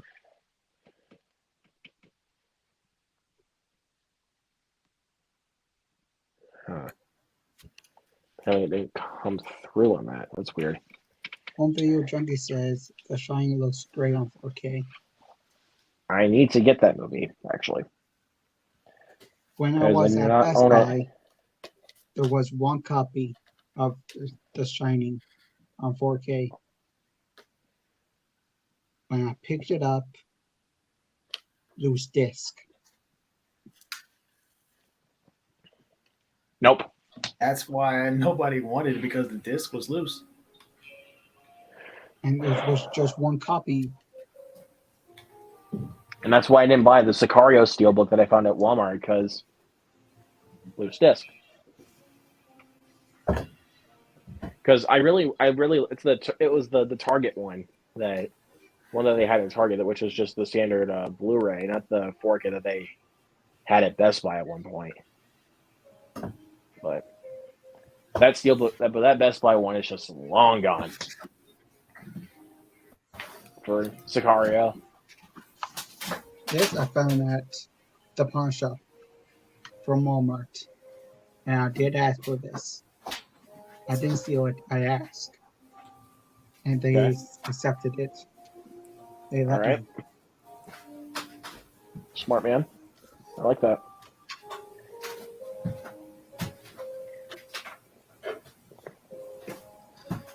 I found this DVD at Barnes and Nobles. Anyone ever have a Barnes and Nobles? And because I have a Barnes and Nobles. Again, the nearest one's an hour away. Oh, well, I found this for like $36. It's the 6 film theatrical editions of all movies. Let me show you. I have the Okay. the Blu-ray set for that, but I found mine at Goodwill. How much was it? It was only $5. Not bad. That's also how much I got the prequel trilogy for at Goodwill. It was only for $5. Or the Rings theatrical cut. Nice. How much did you get that one for? 14. It's not a bad price. It's at Walmart. I got it before they remodeled it. I'm sick of Walmart at this point, man. I'm telling you, man, they're ridiculous. Because they rarely, like even for some of the new releases, they barely even stock any of the 4Ks now.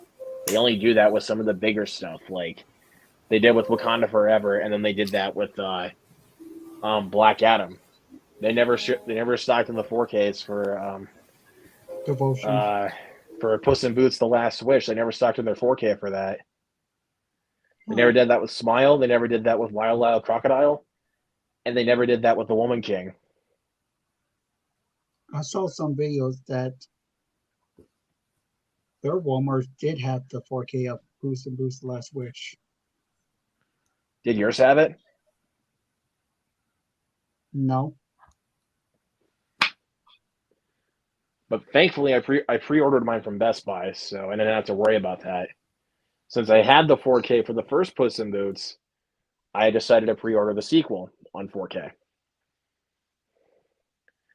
But I didn't pre-order the first one though. Like as soon as I found the first one on 4K, I snagged it from at Best Buy, and then later that day I go to Target and they have it for like $3 more at Target, and I was just like, well, I saved some money. Target's going downhill, basically. You don't fucking say, Sherlock.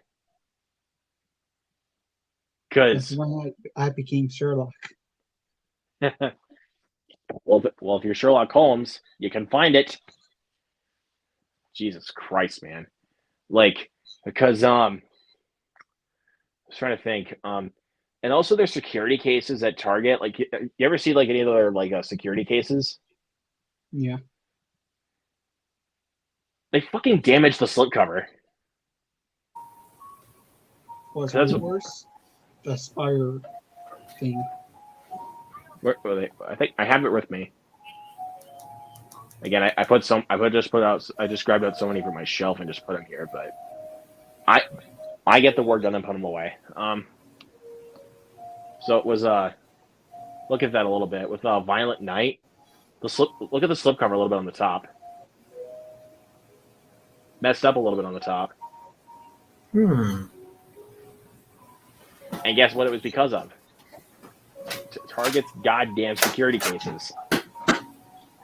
And, like, they only had 2 copies available for this movie at Target when I went there to get this. 2. And this was, like, the best looking one I saw, and I was like, okay, I'll just get this one then. Even though it's still damaged on the top. Yeah, that ain't much. But thankfully, when I got this one, it wasn't damaged at all. It was actually in good condition. But I was like, how is this one in good condition and Violent Night was messed up on the top? I got this a couple of years ago. What is it? I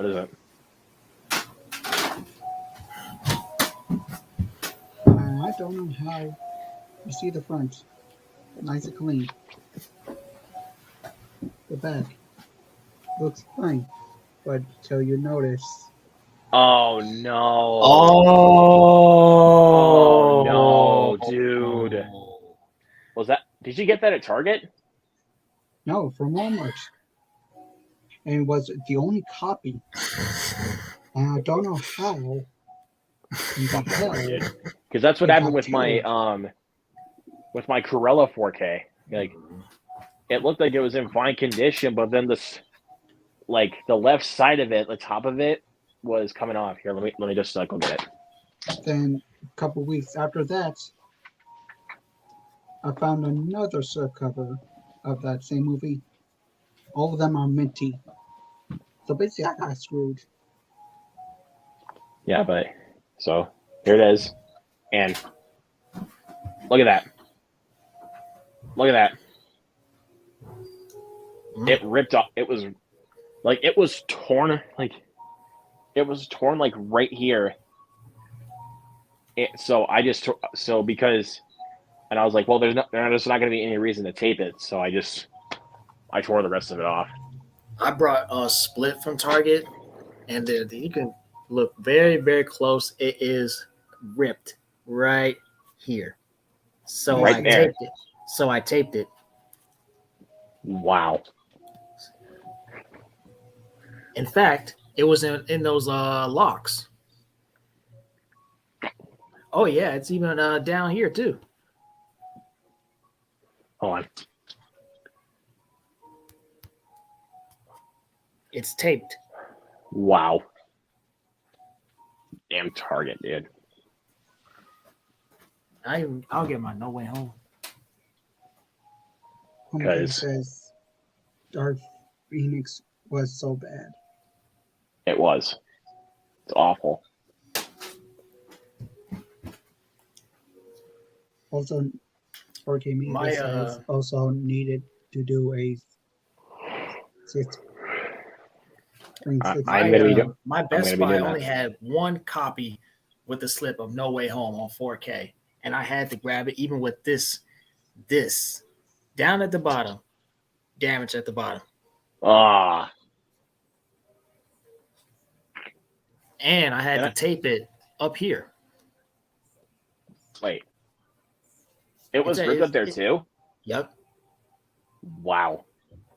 And like last time I went to Best Buy, they had still had a few copies of the 4K for Terrifier 2. And one was like literally in like there was like a part of the slipcover on one of those copies that was like sticking out. Like, and I could tell the slipcover was already Dunyan rings, so I was like, because I wanted to get, because like even though I have this copy already, which is the standard Blu-ray. I just love that other cover, so it's like I just love the covers for Terrifier 2, so I just wanted to get those covers.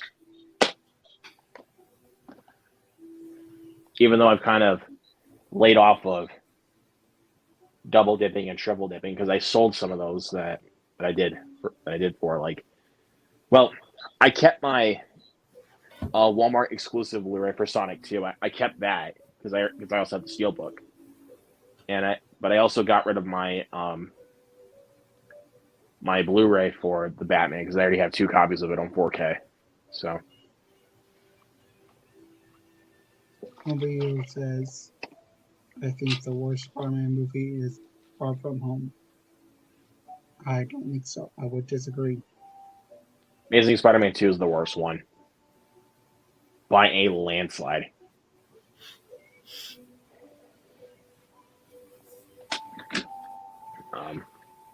The problem is the Amazing Spider-Man 2. Too many subplots. And there's 3 villains. 3. 3.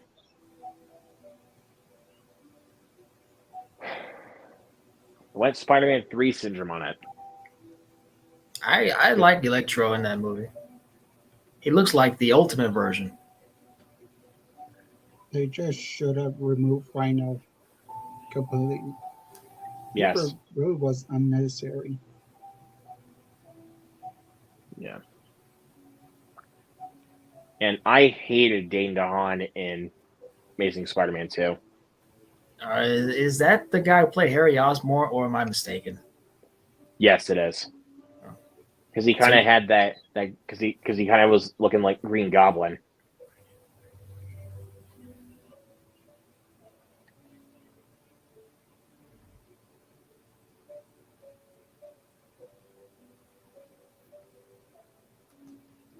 The shiny 4K goes on sale a lot.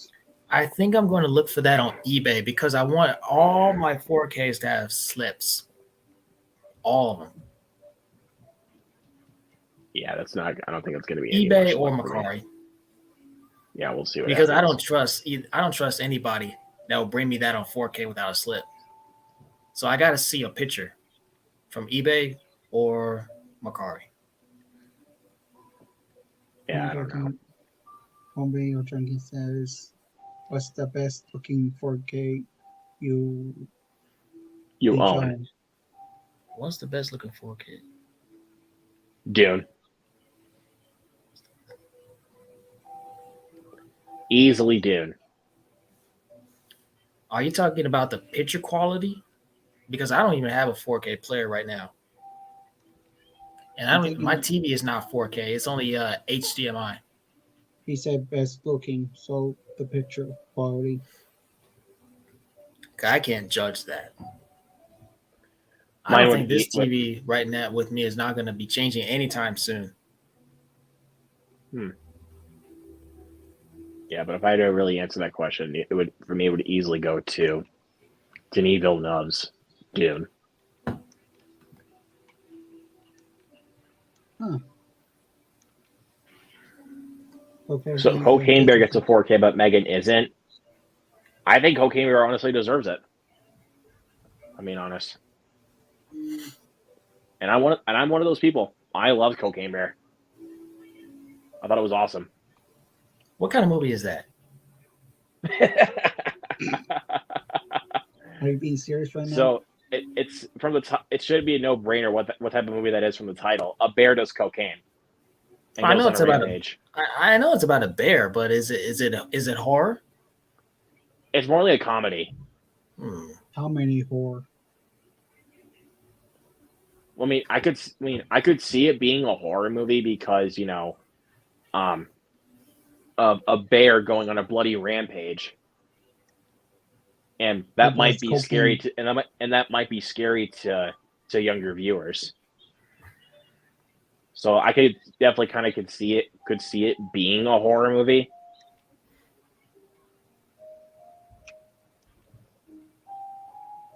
But I guess it depends on who you ask.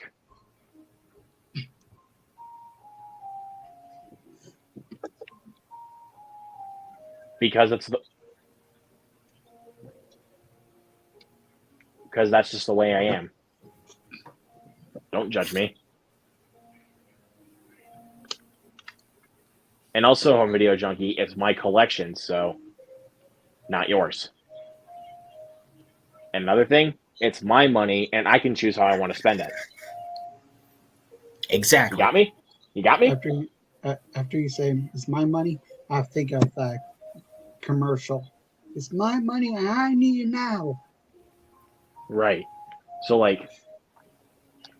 because that's the reason why I pre-ordered the Whale, because, it was actually at a good price. It was I think it was $17.99 for this to pre-order it, which is a good price for a new release. And I know this wasn't getting a 4K, so, and it was just getting a standard Blu-ray. A24 films, sometimes they do, sometimes they do get don't. 4Ks. It kind of depends. I guess it kind of depends on the film, because I know Ex Machina got a 4K, Hereditary did. What else? The Witch. Everything Everywhere All at Once, of course. That one got a 4K. I have that one. The Green Knight got a 4K. Bodies. And that awful film.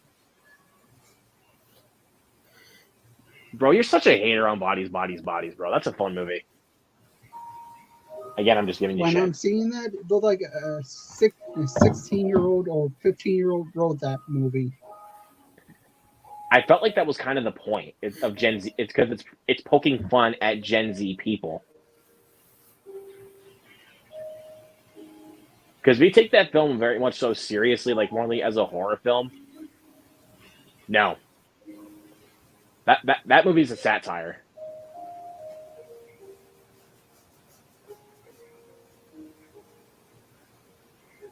I can we'll get the 4K from Screen Factory in a year or so.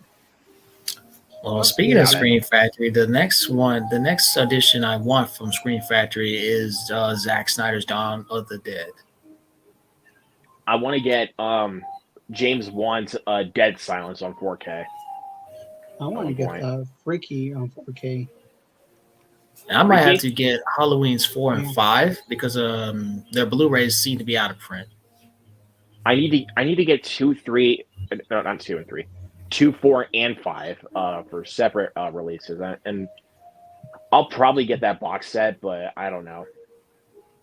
I want The one that the Halloween sequel, Halloween 2. And HBO, that's real I need. I don't know. I don't really see Megan getting a Scream Factory release, if I'm being honest. I only have 2 Screen Factory titles. Child's Play and Halloween. Yeah, basically that's it. I have a few. I have the original Candyman, which is by Scream. That is a Scream Factory release. I do have Child's Play, Alligator. Those are from Scream Factory. I want to get the Halloween. And I have Halloween 1 and 3 from Scream Factory. I do have those from. And here's the one for Alligator that I have from Scream Factory. I have a few Scream Factory titles, but I don't know. I feel like a lot of their titles are very, very, very expensive. One video junkie says, I hate Target even aside from their movie selection Movie section. section. I used to go. I mean, anytime I would get movies, like whenever I was out of town, I would usually go to Target, but as they've shrunken down, I've mostly relied on in regards to buying movies brand new in regards to going to the store. So I mostly now have been relying on Best Buy.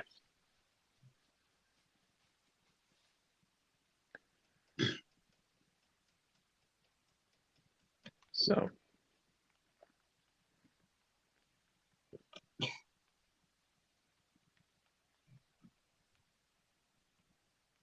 The way Jamie Foxx portrays Mess is kind of goofy, but I don't mind the way he looks as Electro. I actually like Electro theme in that movie. he was way too kooky for my taste. But the theme is actually pretty good. I like the score of it. Yeah, it is pretty cool, but it's just, again, I think he was a bit too kooky for me. My 4K Screen Factories are the Transformers the movie and Life Force. Life Force. It's on Tubi right now. I need to get that. I really want to watch Life Force. But one of the Scream Factory 4Ks I really do want to get is Bubba Hotep with Bruce Campbell, and I also want to get the Black Christmas 4K. Like, I really want to get Black Christmas.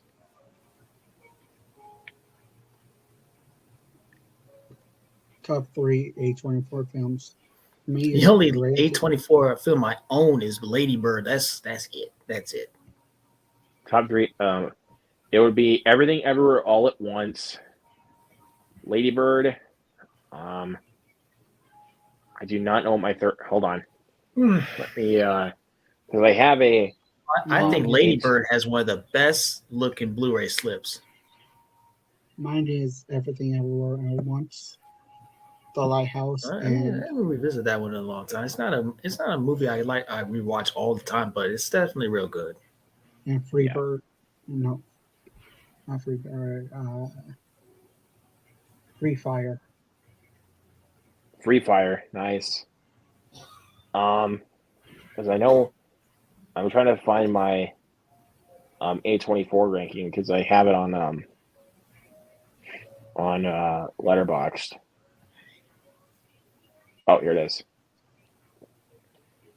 Oh, so this is from 1 to 3. Everything Everywhere All at Once, Lady Bird, and Under the Skin. Those are my 3 personal favorites. The Lighthouse is in my my top 5.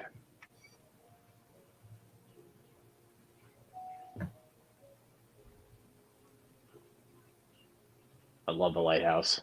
Then that's everybody's top bottom A24 films. What, The Lighthouse? No, top bottom. What's your top bottom of A24 films? Oh, so like bottom 3 or Bottom 3, I guess. okay. Okay, I need to look at that. If I can get that. It would be Saint Maud, How to Talk to Girls at Parties, and False Positive. And yes, those are by A24. Well, Saint Maud, obviously, but How to Talk to Girls at Parties and False Positive are A24.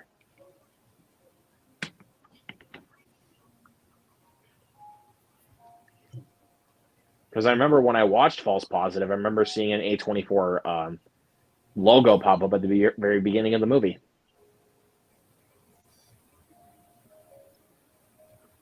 That's like the only thing I even remember about that piece of shit.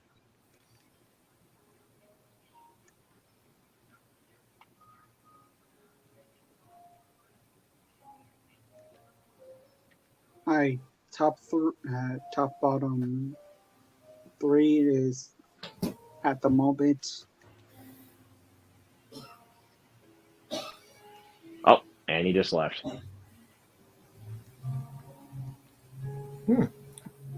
Must be some connection problem. Might be. I wonder if this movie will get a 4K. Ginger Snaps. Maybe. I mean, I haven't seen it, but it could. A friend gave it to me on DVD, so I would like to see it get it updated. Yeah. Oh. Yeah, I don't know what Jared? just happened there. Yeah, you got kicked out or something. I don't know what the hell happened. So what were you going to say that your bottom 3 A24 films were? At the moment, I haven't seen a whole lot. I've only seen 8 films. All right. So it would be Bodies, Bodies, Bodies, The Captive, and at the moment is A Ghost Story. A Ghost Story? It's on my bottom, but it's 3 stars. I haven't seen a whole lot of A24 Oh, films. okay. So Bodies, Bodies, Bodies is your least favorite. Yeah. Well, I did that from 3 to 1 is what I did. So Saint Maud be number 3. The number 2 is How to Talk to Girls at Parties, and my least favorite is False Positive.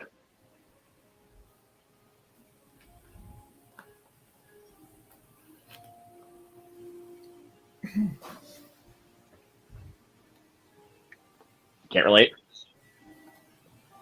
I really enjoyed Spring Breakers.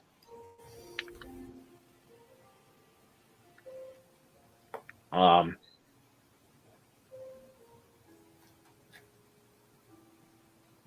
on a second. I'm gonna check and see. I'm gonna look. I think, in my opinion, the most underrated A24 film probably has to go to Son of a Gun with Ewan McGregor and Brenton Thwaites. No one talks about that one. And most overrated, it's a three-way tie. Moonlight, Saint Maud, and Red Rocket. Those films are overrated as hell. Because everybody just likes to praise those films to the gods, like it's the biggest life-changing thing on God's great earth, and I'm like, no, the fuck, it is not.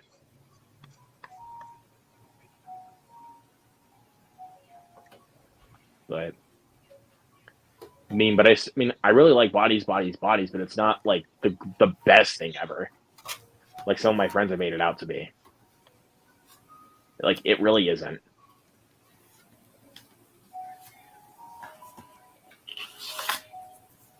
Because honestly, there were much better horror films that came out in 2022 besides Bodies.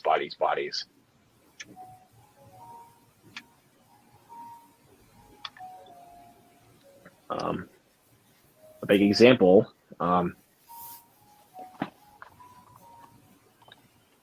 X. I'm still hearing things about that one. I think I'll get around to watching that one. It's awesome. Like, yeah. So X. Terrifier 2 is certainly better than I really have no expectations with that one. With Terrifier 2? With X. Oh, X. Got it. That's another better one. Yeah. Smile's better. There's like so many horror films I could list off that's better. The Black Phone is better than Bodies.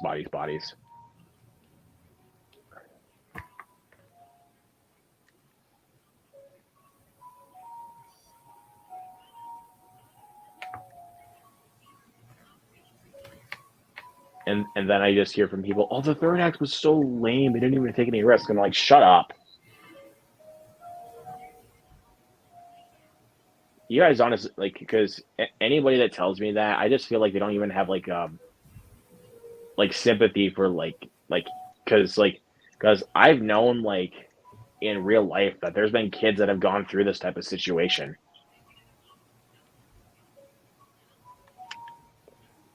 That Finney went through in The Black Phone.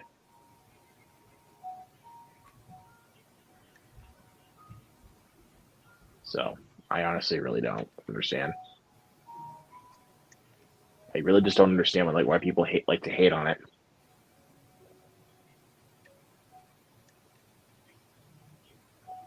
Maybe because they don't like good, like actual horror.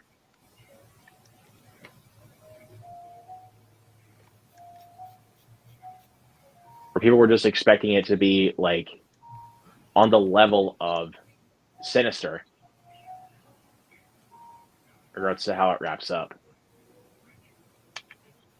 Well, Video Junkie says A24 ranking is number 16 Spring Breakers, 15 Under the Skin, 14 Men, 13 Climax, 12 Lighthouse, The Lighthouse, 11 The Last Man in The Last San Black Man Francisco. in San Francisco. I've seen, I know I'm in the 40s on those movies, or A24 films. I've seen quite a bit of A24 films. If you couldn't tell. Number 10, X. Number 9, A Most Violent Year. Number 8, The Whale. 7, Disaster Artist. Number 6, It Comes at Night.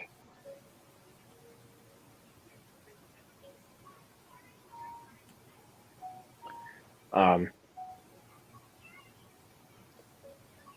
45. I'm at 45 A24 films. I have less. Way less than I do.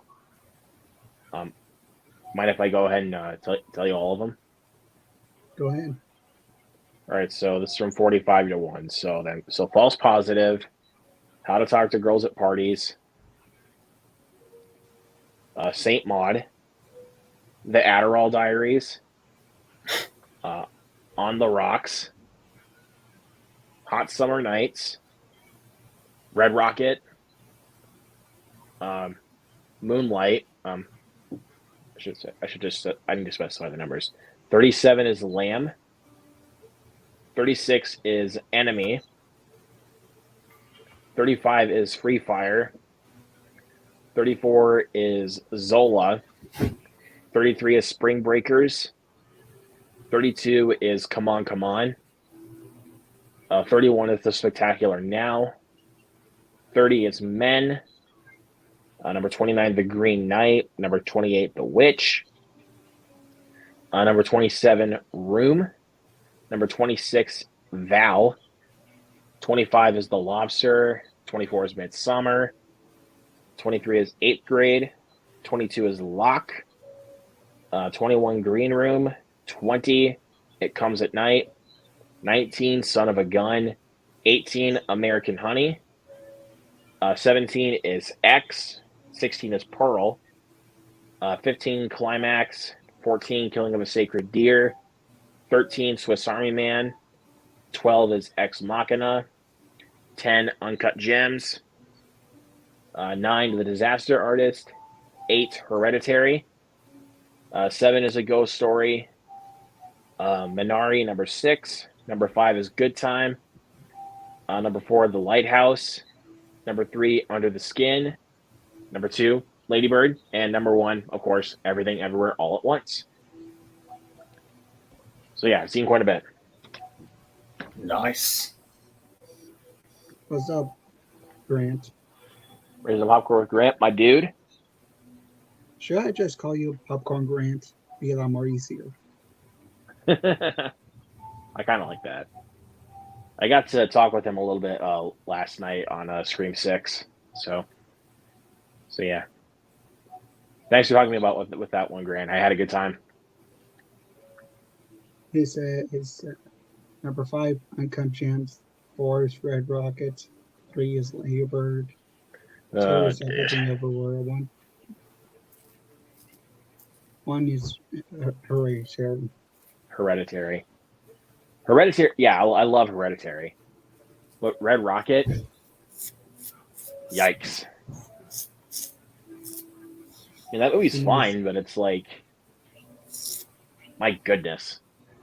The way that people hype that movie up is just ridiculous to me. He said he needs to see more. You need to rewatch Lighthouse. Yes, you do.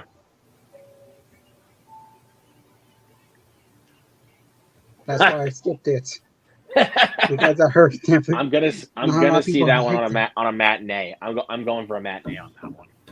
Not paying. I might watch that one maybe one day, but I'm not gonna go out of my way to see it at the theaters. I've heard. I'm trying to see Scream 6. I'm trying to see Shazam. Then I'm gonna try to see John Wick 4.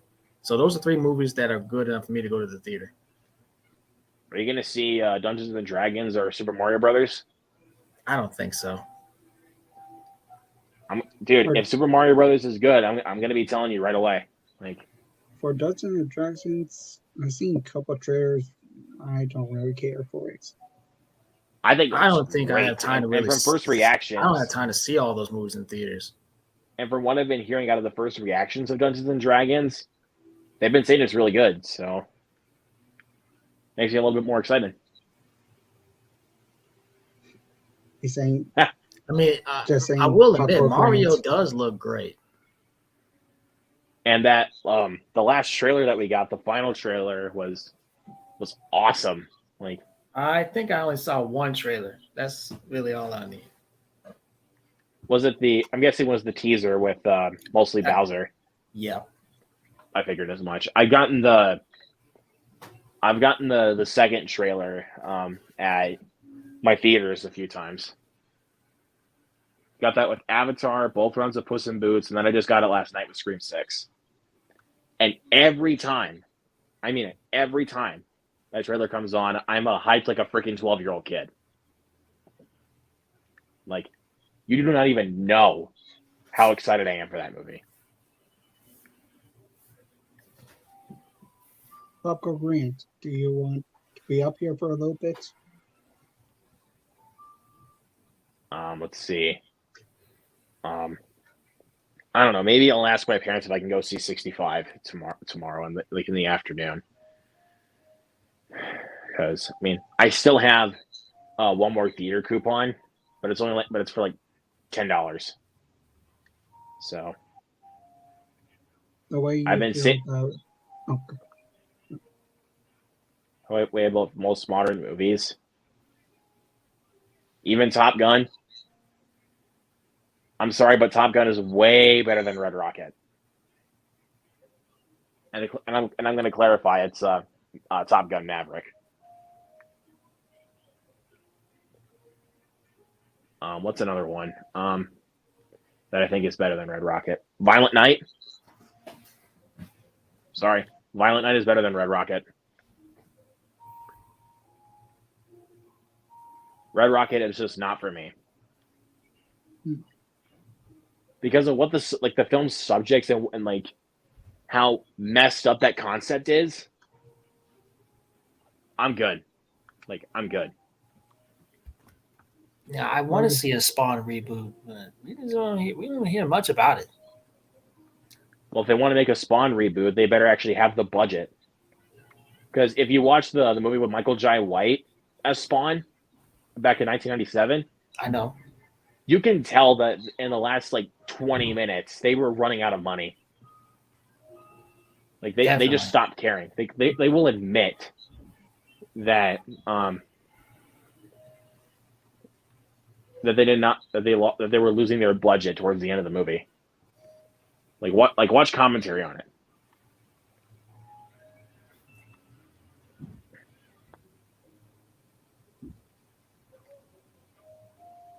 Illumination makes me skeptical of Mario Brothers. Well, if you move Minions aside, they can actually make a good movie. That's my argument with that. And step aside of Boss Baby. I'm not worried about Chris. Boss Baby's not by Illumination. That's DreamWorks. Mario. Oh, really? Oh. Yeah, that's by DreamWorks. Illumination mostly is known for the Minion stuff. And that was before. I think it was a couple of years before. When the Boss Baby came out, it was a couple of years before that they handed the rights back to Universal for DreamWorks. Because DreamWorks used to be owned by Universal at one point, but then 20th Century Fox bought but then Paramount bought the rights to them, and then 20th Century Fox bought the rights to them, and then Universal brought the rights back. Why is everybody complaining about Chris Pratt's voice as Mario? I don't get it. He sounds fine. I don't get it.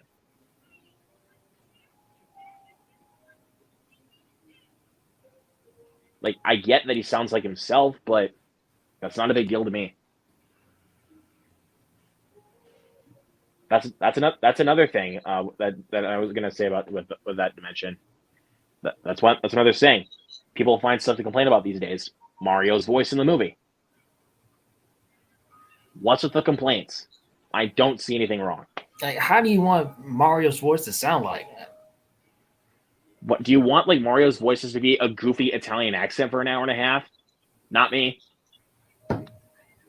Because I'm telling you, that would get annoying after a while. That would seriously get annoying. I mean, what do you guys think? Would that get annoying to you after a while? Because I mean, if Charlie Day was doing that with Luigi, I honestly would be annoyed.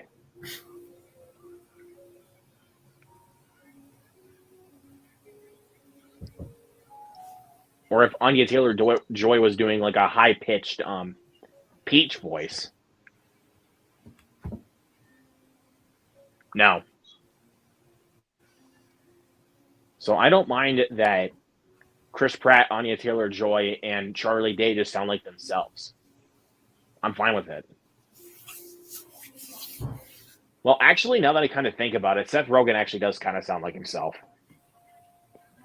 as Donkey Kong.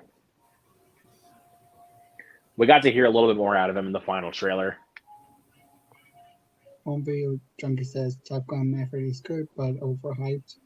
The recent Mission Impossible movies were better. Nope, still disagree. I do agree that Mission Impossible movies recent is actually better. I have nostalgia. My nostalgia with the original Top Gun kind of helps for my love for Top Gun Maverick, because my dad showed me Top Gun when I was like about 6 or 7 years old. Like, and I've fallen in love with Top Gun ever since that for the rest of my life. And I never watched the original Top Gun at a young age. that's my dad's favorite movie, so that's the reason why he showed it to me at a young age. So, like, my if you talk to my dad and you ask him what his favorite movie is, mostly he'll say Top Gun. Red Rocket's lead character is not likable. Well, that's not always the case with what movies should be, is unlikable characters.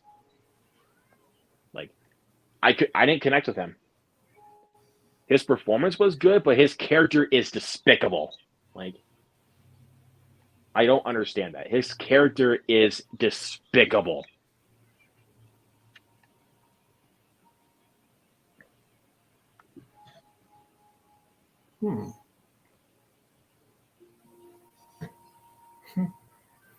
They could have just hired. That's another problem. I would have gotten annoyed.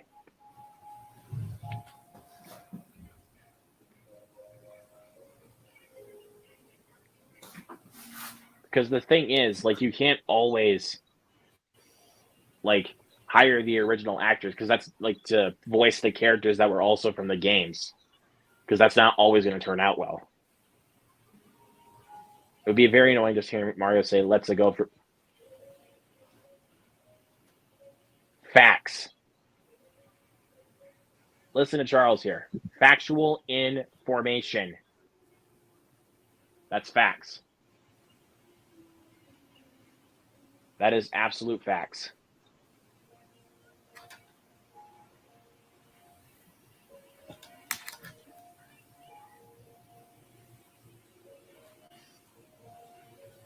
They just hire him because he's famous, which is odd considering it's animated. No kid is gonna watch to see it because he's voicing him. They want to see because it's Mario. Well, if kids actually know him from Guardians of the Galaxy, then they would want to. They love him as Star-Lord. But he also did the Lego movie. And Jurassic World. So. I get. People are just hating Chris Pratt because he was, like. I feel like people are just hating on Chris Pratt now because he was just cast as Mario. Like, I really just don't understand that. At least Maverick is better than. What were you saying to mention? It just doesn't stop. Exactly, and I don't understand it. Maverick is better than the first film, but I still adore both of them. So, and the story.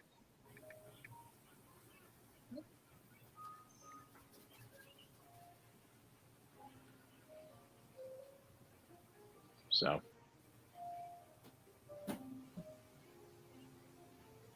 And plus, Tom Cruise was one of my big idols as a kid in regards to actors because of Top Gun. I will get Maverick when the price drops. Like, what's the price for it now, like, in regards to... As of right now, it's, the Blu-ray is still $24.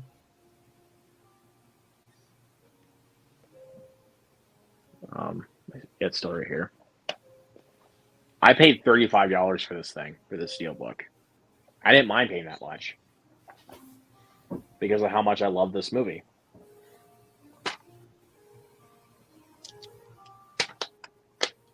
And this film is amongst my favorite movies of all time. I know, call me crazy, but that's how I feel.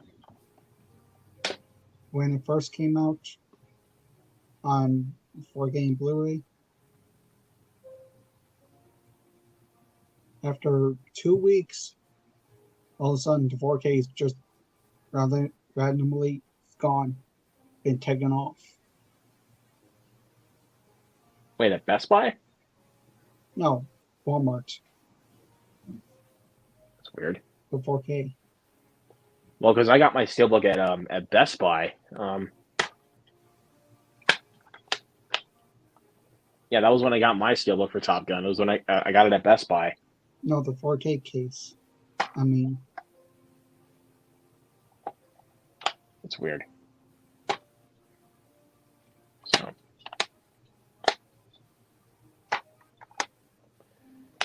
Same with Tom Holland and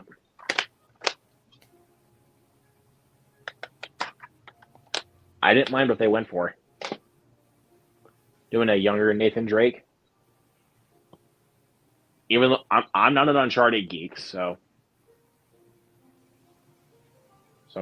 I don't know much of the lore. I don't really. I've seen gameplay of those games, but I'm not like super fond of those games. So I'm not mad that they decided to do that.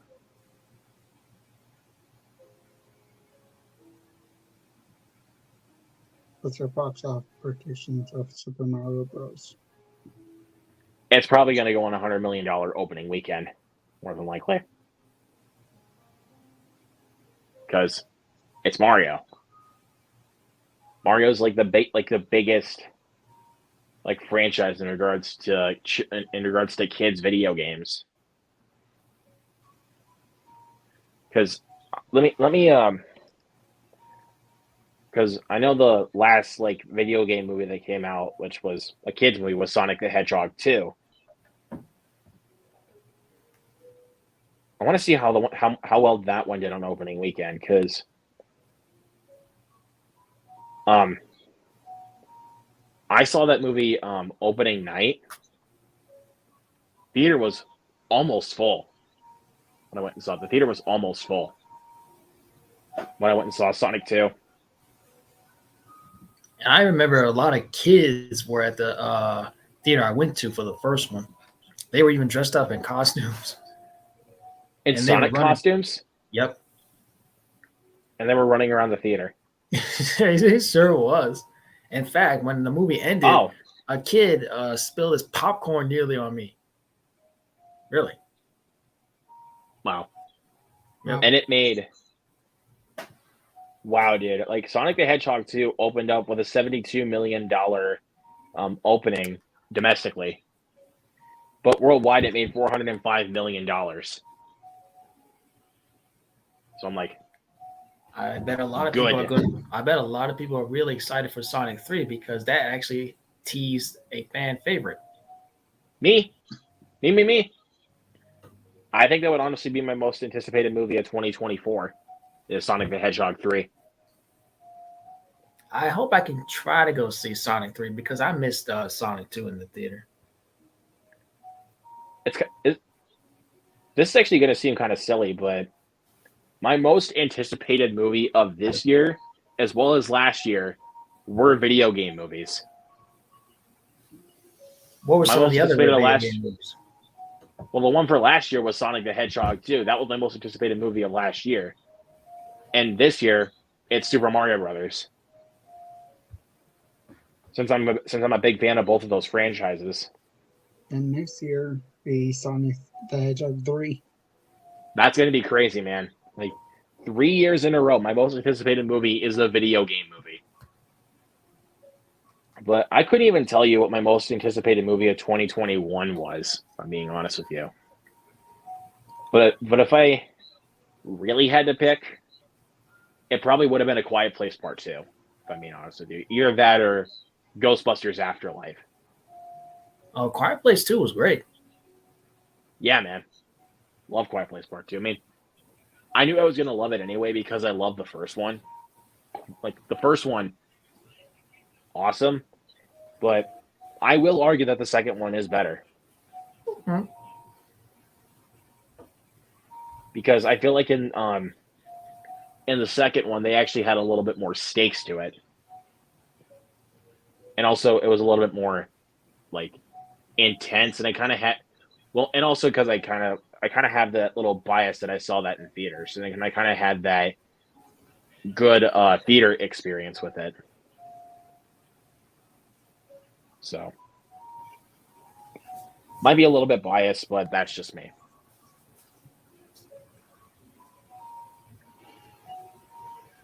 I still prefer the first one. Oh, Quiet Place. Yeah, Fair enough. I know some people do, but the second not me. one is all right, but I still have problems with it. It doesn't really matter with me because they're both great. I just don't. I'm not so sure how the third one will turn out. I don't know. We'll see. 'Cause, I mean, but I have all the faith in the world with John Krasinski. Give me Keanu Give me Reeves. Keanu Reeves in the voice of Shadow the Hedgehog because that would be freaking awesome. Because yes, I guess he would sound like Shadow. yeah, he does. He kind of because Keanu Reeves kind of has that voice to do it. I'd be down for it. Don't know if So, they're gonna do it or not. or who's another actor that I know could actually do that kind of deep voice? People are I know still Bryan going. Cranston can do a deep voice like that. He's pretty good with it.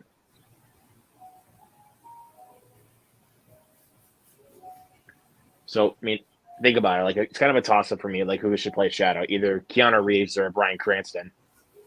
Because I know Bryan Cranston has done voice work before when he was in Isle of Dogs a few years ago.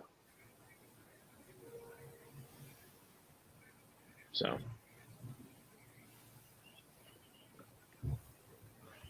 Thinking Quiet Place is on par with the first one. First, first one for me, it's only 3 stars. yikes.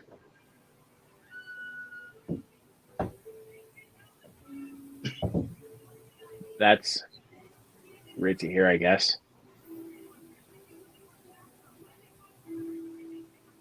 Um, looking through, I'm gonna look through here really quick. I'm looking at my 2022 list. Um,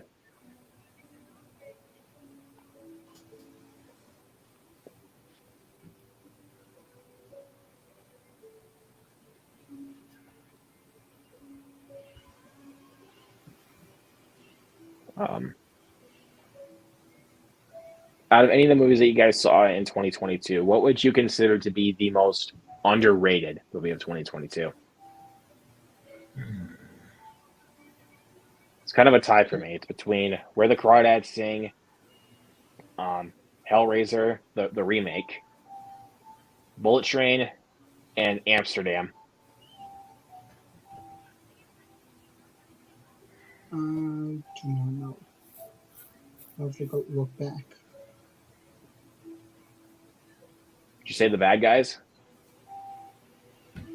No, I said I have to look back and look to see No, I what's mean, under. no, I was giving you like an idea though, because of which one I think you might say, Lola. Because like The Bad Guys, I know you gave a 5 stars to, and everyone is, and I know a lot of people are not like on board with that movie. They're not like as high on it.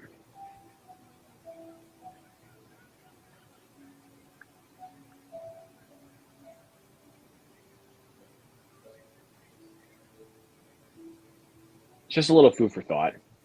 I'm not saying it should be your most underrated of 2022. Just giving you a little food for thought.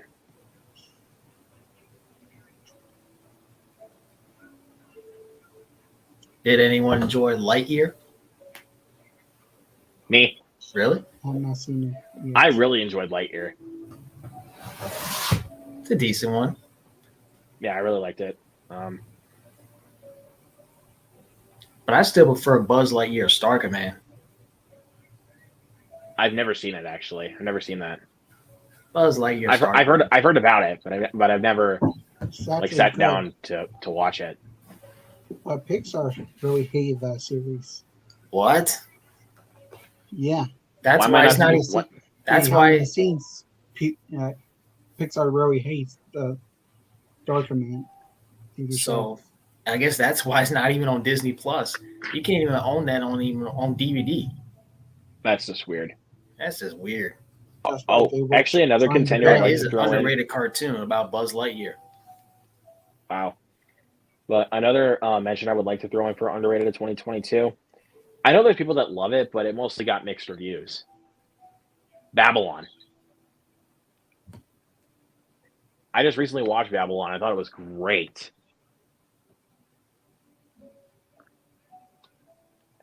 But I remember texting a couple of my friends while I was watching Babylon, and I was like about 5 or 8 minutes in, and I was like, dude, like I'm like a few minutes in, an elephant has already shit on a guy, and a chick has pissed in a guy's mouth, and I was like, that almost completely turned me off. No joke. Oh, I found 'Cause another that's- underrated film, What's that? Ambulance. I'll take that one. Yeah, Ambulance was really good. After I guess that, some nobody's people not like been Ambulance, talking some people about don't it. like that one at all. I really enjoyed Ambulance. I mean, it is stupid, but I mean, I like it. It's kind of It's going just- back a little bit to the old days of Michael Bay. It's just turn your brain off, basically. Yeah, if you watch that film with your brain on, you're not gonna enjoy that film at all. Because there is things in Ambulance that do not make any sense at all. Like think about that film logically. There's things that don't make any sense. Same thing with Beast. That's another turn your brain off movie. Anyone enjoy The Northman? Me, With you. loved it. Awesome. Northman is great. He said, Watcher. I think Watcher's on Hulu now, actually. I found that out. I've heard of Watcher. I don't know. And see, I've seen a Lightyear picture of have- it since Incredibles 2? Wow. since back in 2018. Yeah, since 2018. Hmm. I really enjoyed Lightyear, but I honestly do prefer Turning Red. Being I honest with still you. have not watched that Uh, yet. how about Barbarian? I have not seen that either. I love Barbarian. That one's that's a fun horror movie. That movie is like if you ever watch the trailer for that movie, they barely even give anything away. It's just only a little bit of the first act. They don't completely spoil the whole movie. And I'm like, good.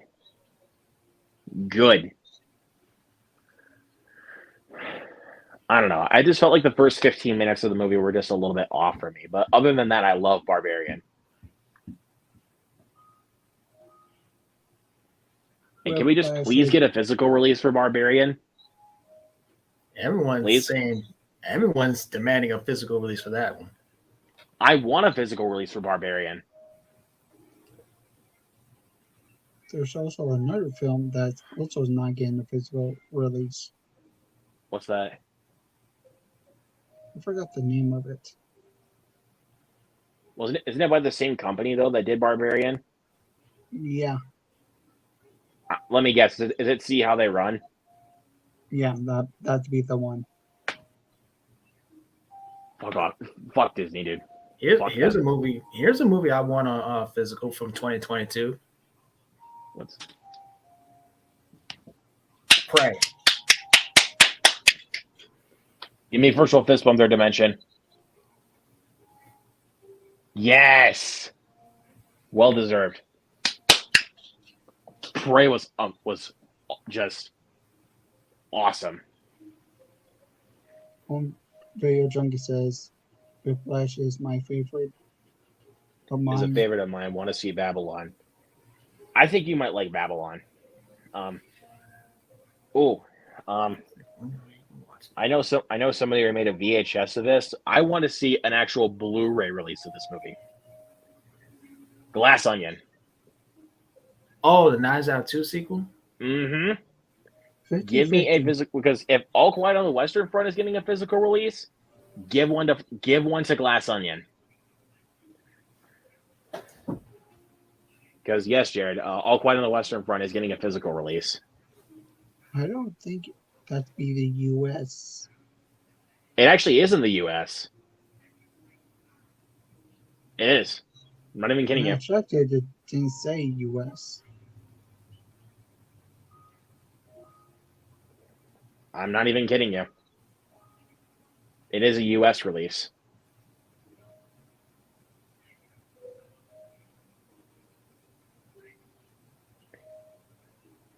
I'm gonna try to pull it up here really quick. Because That's weird to say. what? What? I'm not confused by texting. that. If I was texting, I just I don't get what he's talking put about. that comment away, please. Michael Bay needs to have a better editor on his films. Most are too long for what they are. All right, hold on 1 second. Okay.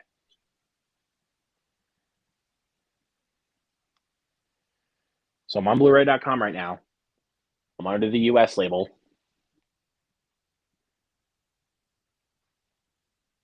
Let's see. Hold on.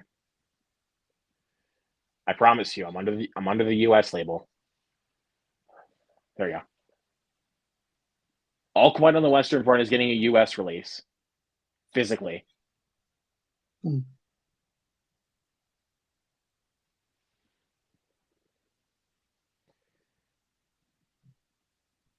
I know you want that. Because I know how much you love All Quiet on the Western Front. I don't watch trailers for movies I already know I want to see, want to hold me fresh. Well, I That's why guess it I've been honestly doing. kind of, for me, it depends. That's why I've been doing for John Wick Chapter 4. I haven't seen no trailers.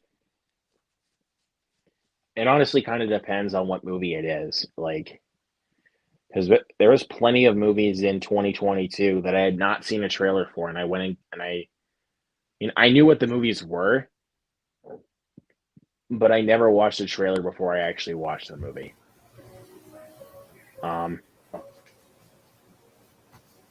Like I might have seen commercials of them, but I never watched like the trailer from start to finish. So like, I never watched the trailer to Everything Everywhere All at Once, The Fablemans, Terrifier 2, The Menu, Hellraiser, and yes, also Babylon, Banshees, She Said, and Glass Onion. I never watched the trailer to any of those movies. There's a lot more I could list off, but I'm not going to do that because we're going to be here all night if I do so. Whiplash, La La Land are great movies by Chazelle, you can see First Man in Babylon. Babylon's better than First Man.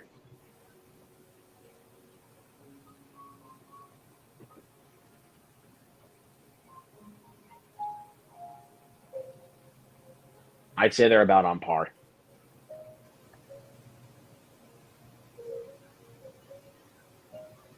Because I love them both.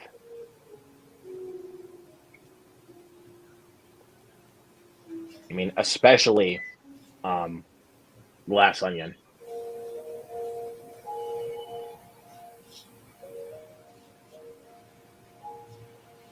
about a couple more minutes and we'll just head out. Jesus, dude, we've been going in for almost 3 Yeah, hours. That's why I'm looking at it. Holy crap! This might be the longest live stream I ever done. I think the longest one I've ever done, like me actually hosting the stream, was I'd say around 2 hours and 43 minutes. Well, I guess I That- beat you by a couple minutes. Well, I'm probably going to have that a little bit longer, though, because I'm planning on doing a watch along for The Batman at some point. And that movie is almost 3 hours long. So, but we'll see what happens. Because, again, there's a lot of movies I want to do watch alongs for at some point.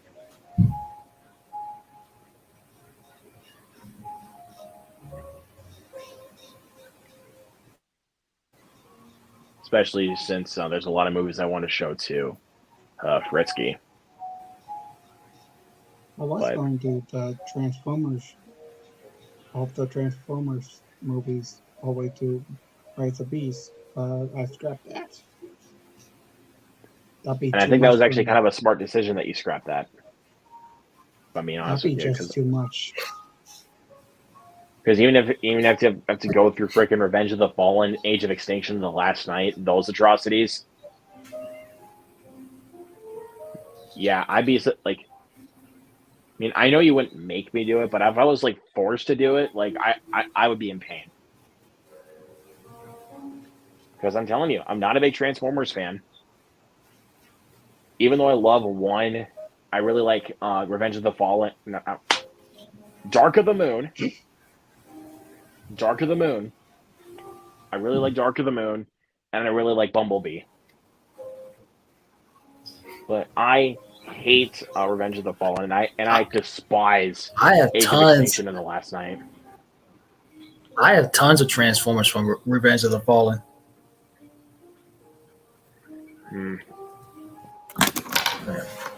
I don't know.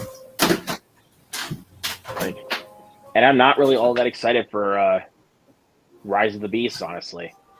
It looks cool, but as a film, I'm not really all that excited for it because I'm not a big Transformers fan.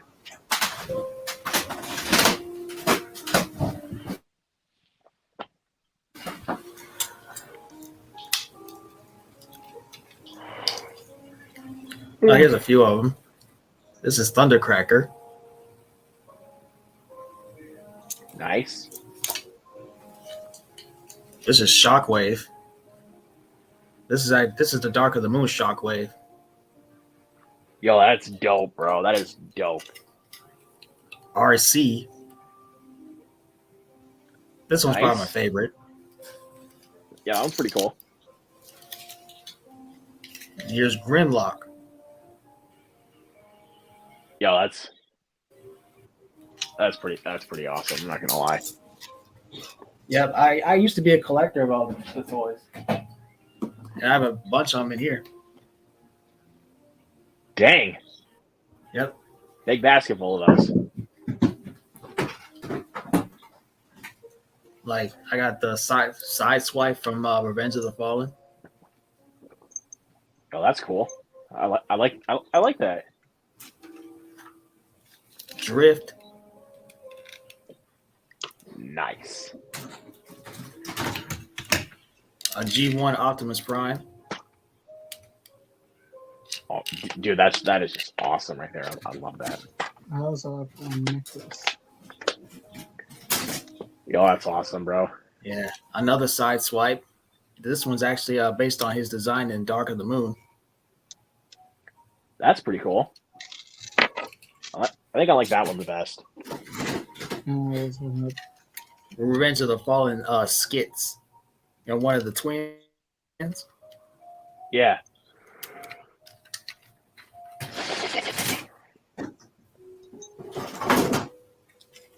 Even that ice cream mode. Oh wow. Little ice cream car.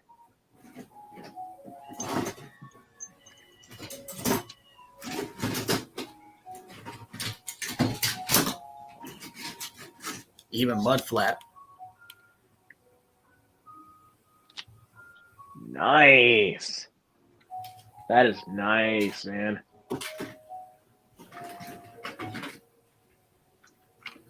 I even got Jolt. Jolt. I like it. If you could tell, you could briefly see Jolt in Revenge of the Fallen. Oh yeah, that's right. But I got Jazz from Transformers Animated. oh, dude, that is nice right there. I like that.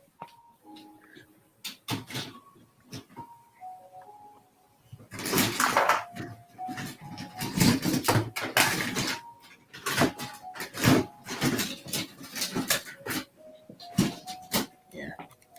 This is Sentinel Prime from Transformers Animated.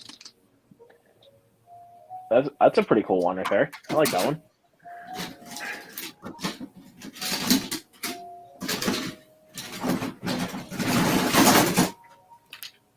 I have Ironhide. Oh, dude, that's awesome. I do have some somewhere in the basement or the attic. Prowl from Transformers Animated. Nice.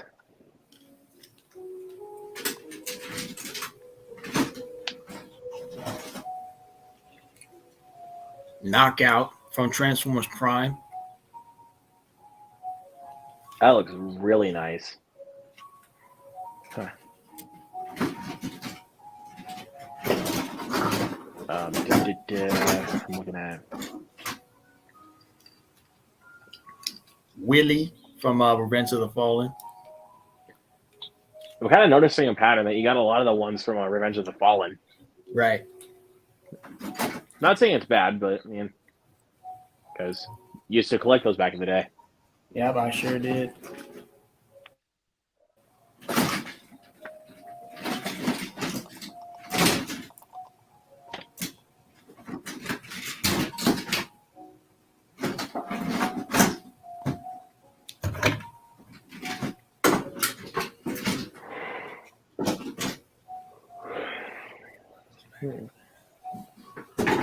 So, Favorite NC-17 movie?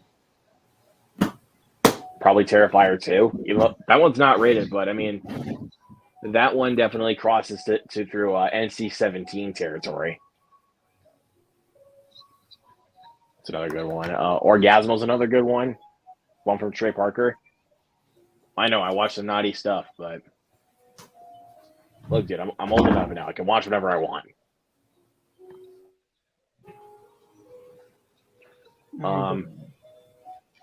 Killer Joe's another really interesting one. One with Matthew McConaughey and Emile Hirsch. Because the craziest thing about that movie is when Matthew McConaughey makes Gina Gershon give him a blowjob with a chicken wing. Mm-hmm. That kind of tells you the kind of movie you're in for, man. That is wild as hell, man. You think I'm crazy, dude? You think I'm crazy? I ain't messing around, man.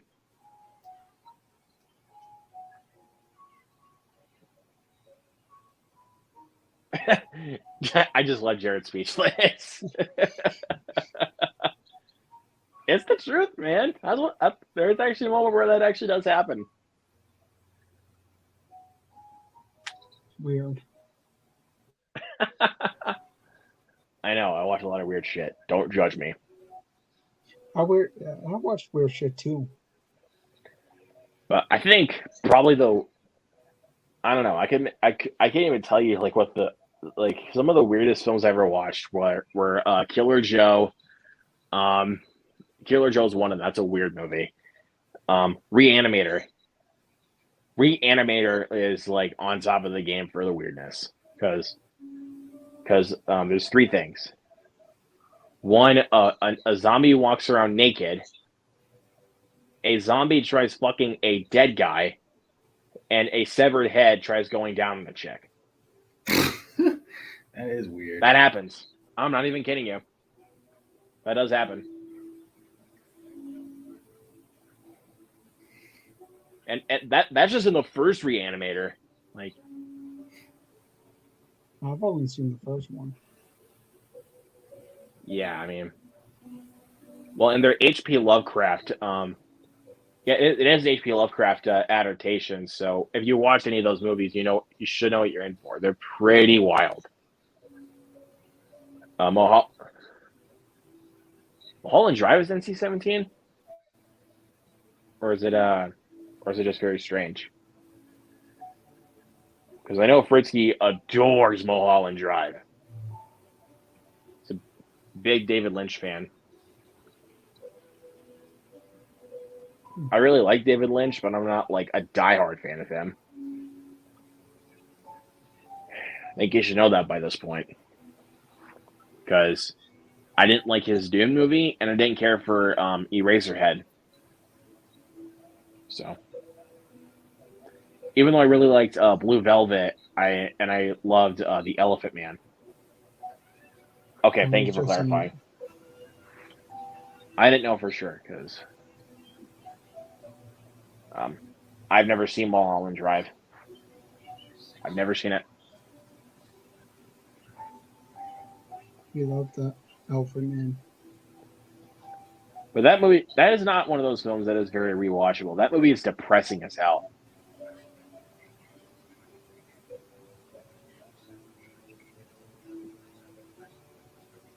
Why do you think Darren Aronofsky got his like mood changing films that will make you depressed? Probably because of David Lynch's The Elephant Man. Because I know that Darren Aronofsky does that with a lot of his movies. He did that with Requiem for a Dream, and I'm pretty sure he's going to do that with The Whale.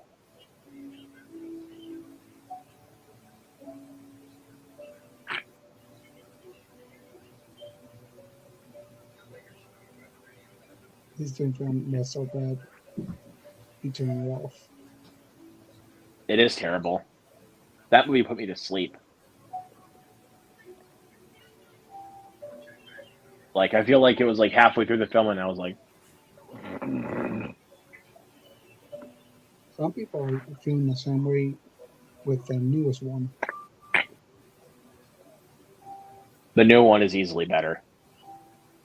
In every single freaking way, it's better.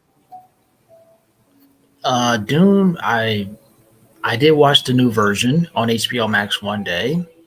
It's a visually nice movie. But story-wise, it ain't really Story good for isn't you. like it ain't wow, it ain't special to me. Well, it's based on the book, basically. See, The Whale isn't as... Well, I wasn't really saying dark. I was morely meaning in regards to drama and everything like that, because there was quite a bit of people that I've seen like do commentaries for The Whale. They were crying. Like, I'm not even kidding you. They were crying.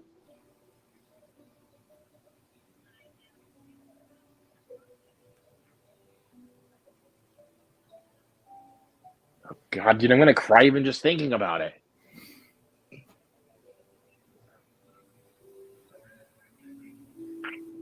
Yeah. I don't know, man. I don't know how, but I'm like, it's already going to make me cry just thinking about it. Oh, crap. My AirPods are almost dead. So my AirPods are almost dead. So I'm just going to head out for the night. Yeah. All right. Time. Guess we should Right. let's wrap this up. For having being here. So before we right. go, like where can we find you? All right. Well, you guys can follow me on. You also of course find me on YouTube. It's a little name handle right there. Letterboxd also, and Twitter, and serialized my first and last name together. And go follow my new Instagram account, Luke Ponto 23. It's the one with the Puss in Boots profile picture. My other account got hacked, so just go follow my new one. Scream 6 review coming. I'll be doing that tomorrow instead. Puss in Boots watch along also on Thursday. And I'm also starting my new live show called The Moviegoers Live Show. on Tuesday. So, and Halloween Ends watch along on Friday. So, that's all I got. Dimension. What's going on, you guys? This is Dimension Scott. I have a YouTube, I have a Facebook, and I have an Instagram. It's still the same as Dimension Scott, right there. So if you love movies, Blu-rays, video games, DVDs, and Blu-ray hunting videos, my channel is the right place for you. And if you'd like to follow me on my old social media, Facebook or Instagram, I also post on there as well all my physical what's in my collection. I will try to make it back out for some Blu-ray huntings maybe this month, and then once I go see Scream 6, I will definitely do a short, quick reaction review on that when I go see that one. Thank you very much. Of course. So next week on Saturday, I'll be doing the watch along, the final film build up to John Wick Chapter 4, John Wick Chapter 3 watch along. All right. So see you around. Bye, guys. So peace out. Peace.